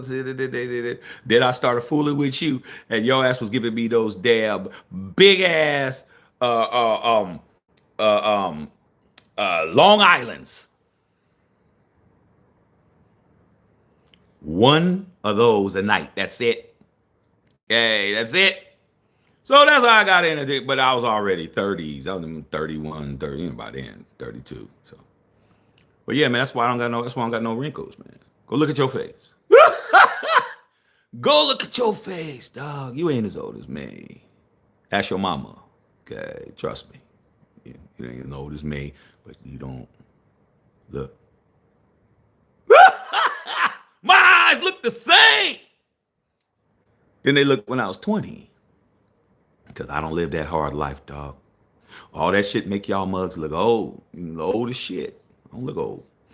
Boone's Farms, I tasted it. It was all right. If I was going to drink some Boone's, I'd rather drink the Bartles and James wine coolers. Wine coolers was like a little in between. Okay. Wine cooler, I drink that, but that wasn't a drink.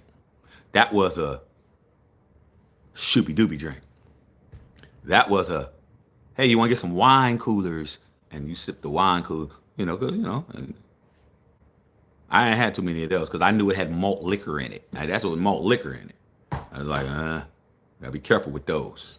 Tear your ass up. Give you the bubble guts. Okay. Straight up. But yeah, wine cooler, that's a shooby dooby, we hanging out. Come on, dog. Come on, bruh. Come on, man. You get each one, you get 3 for me. 3 for you.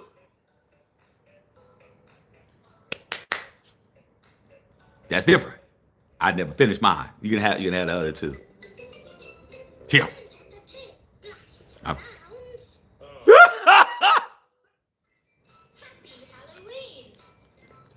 What are you doing? Take your time.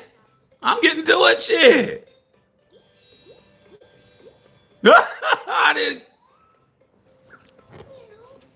Later on down the line, that shit benefits you.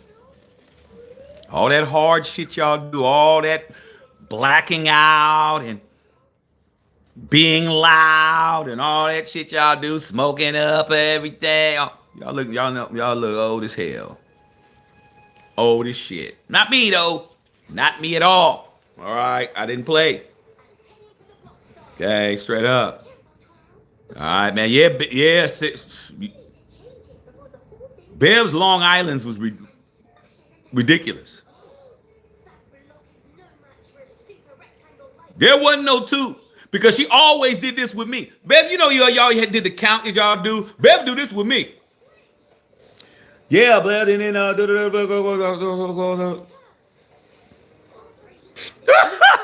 just a spritz of Coke on the top. Just drink it. Bev, just drink it.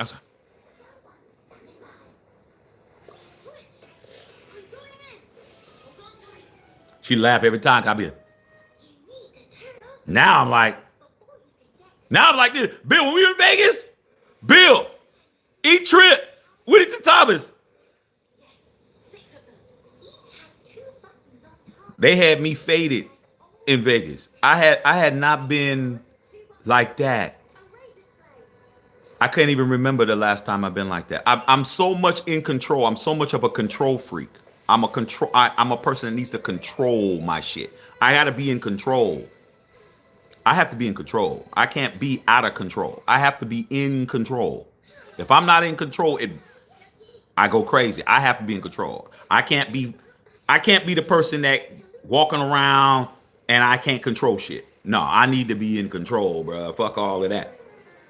Them damn beautifuls. What the hell were we drinking? Shit. What was we drinking? E-Trip was buying. Y'all was buying me those. Who y'all buying me? The old fashions. Shh. I think I had like 6 of those things. We sitting there blowing a cigar. We drinking. Sandra Douglas Morgan comes over, bro. We talking to the president of the Raiders, taking pictures and shit. I'm drinking, I'm smoking, I'm drinking, I'm smoking, I'm drinking, I'm smoking. I don't feel nothing.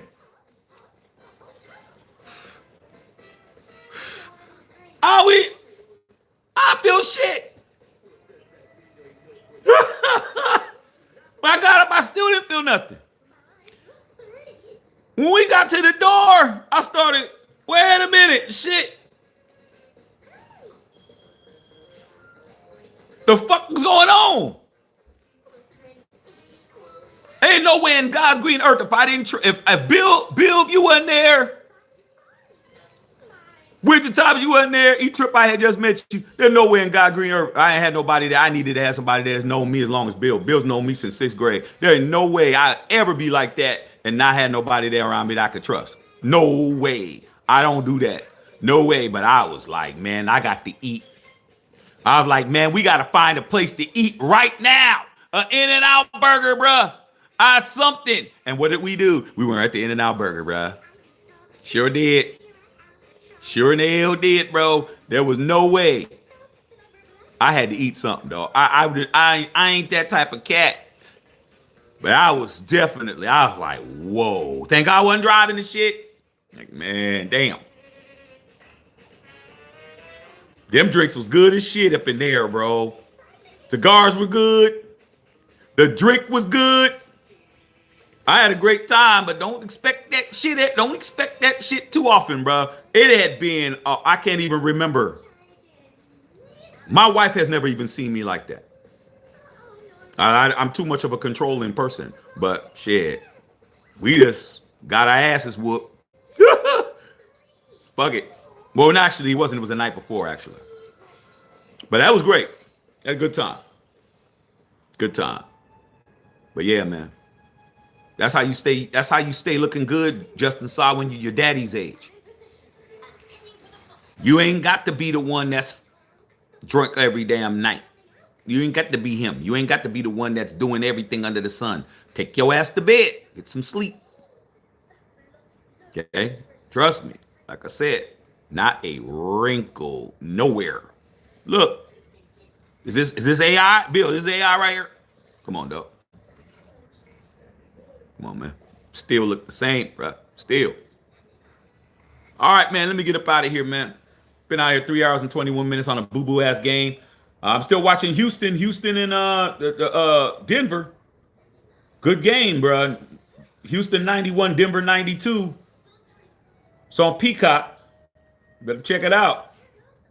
And I'll holler at y'all, man, tomorrow, bro. Love all y'all, man. Go to MatthewShackUnfiltered.com, get you some merch. I got some new stuff I'm going to be putting up for Christmas, man. I'm working on it now. Matthew Shack Unfiltered.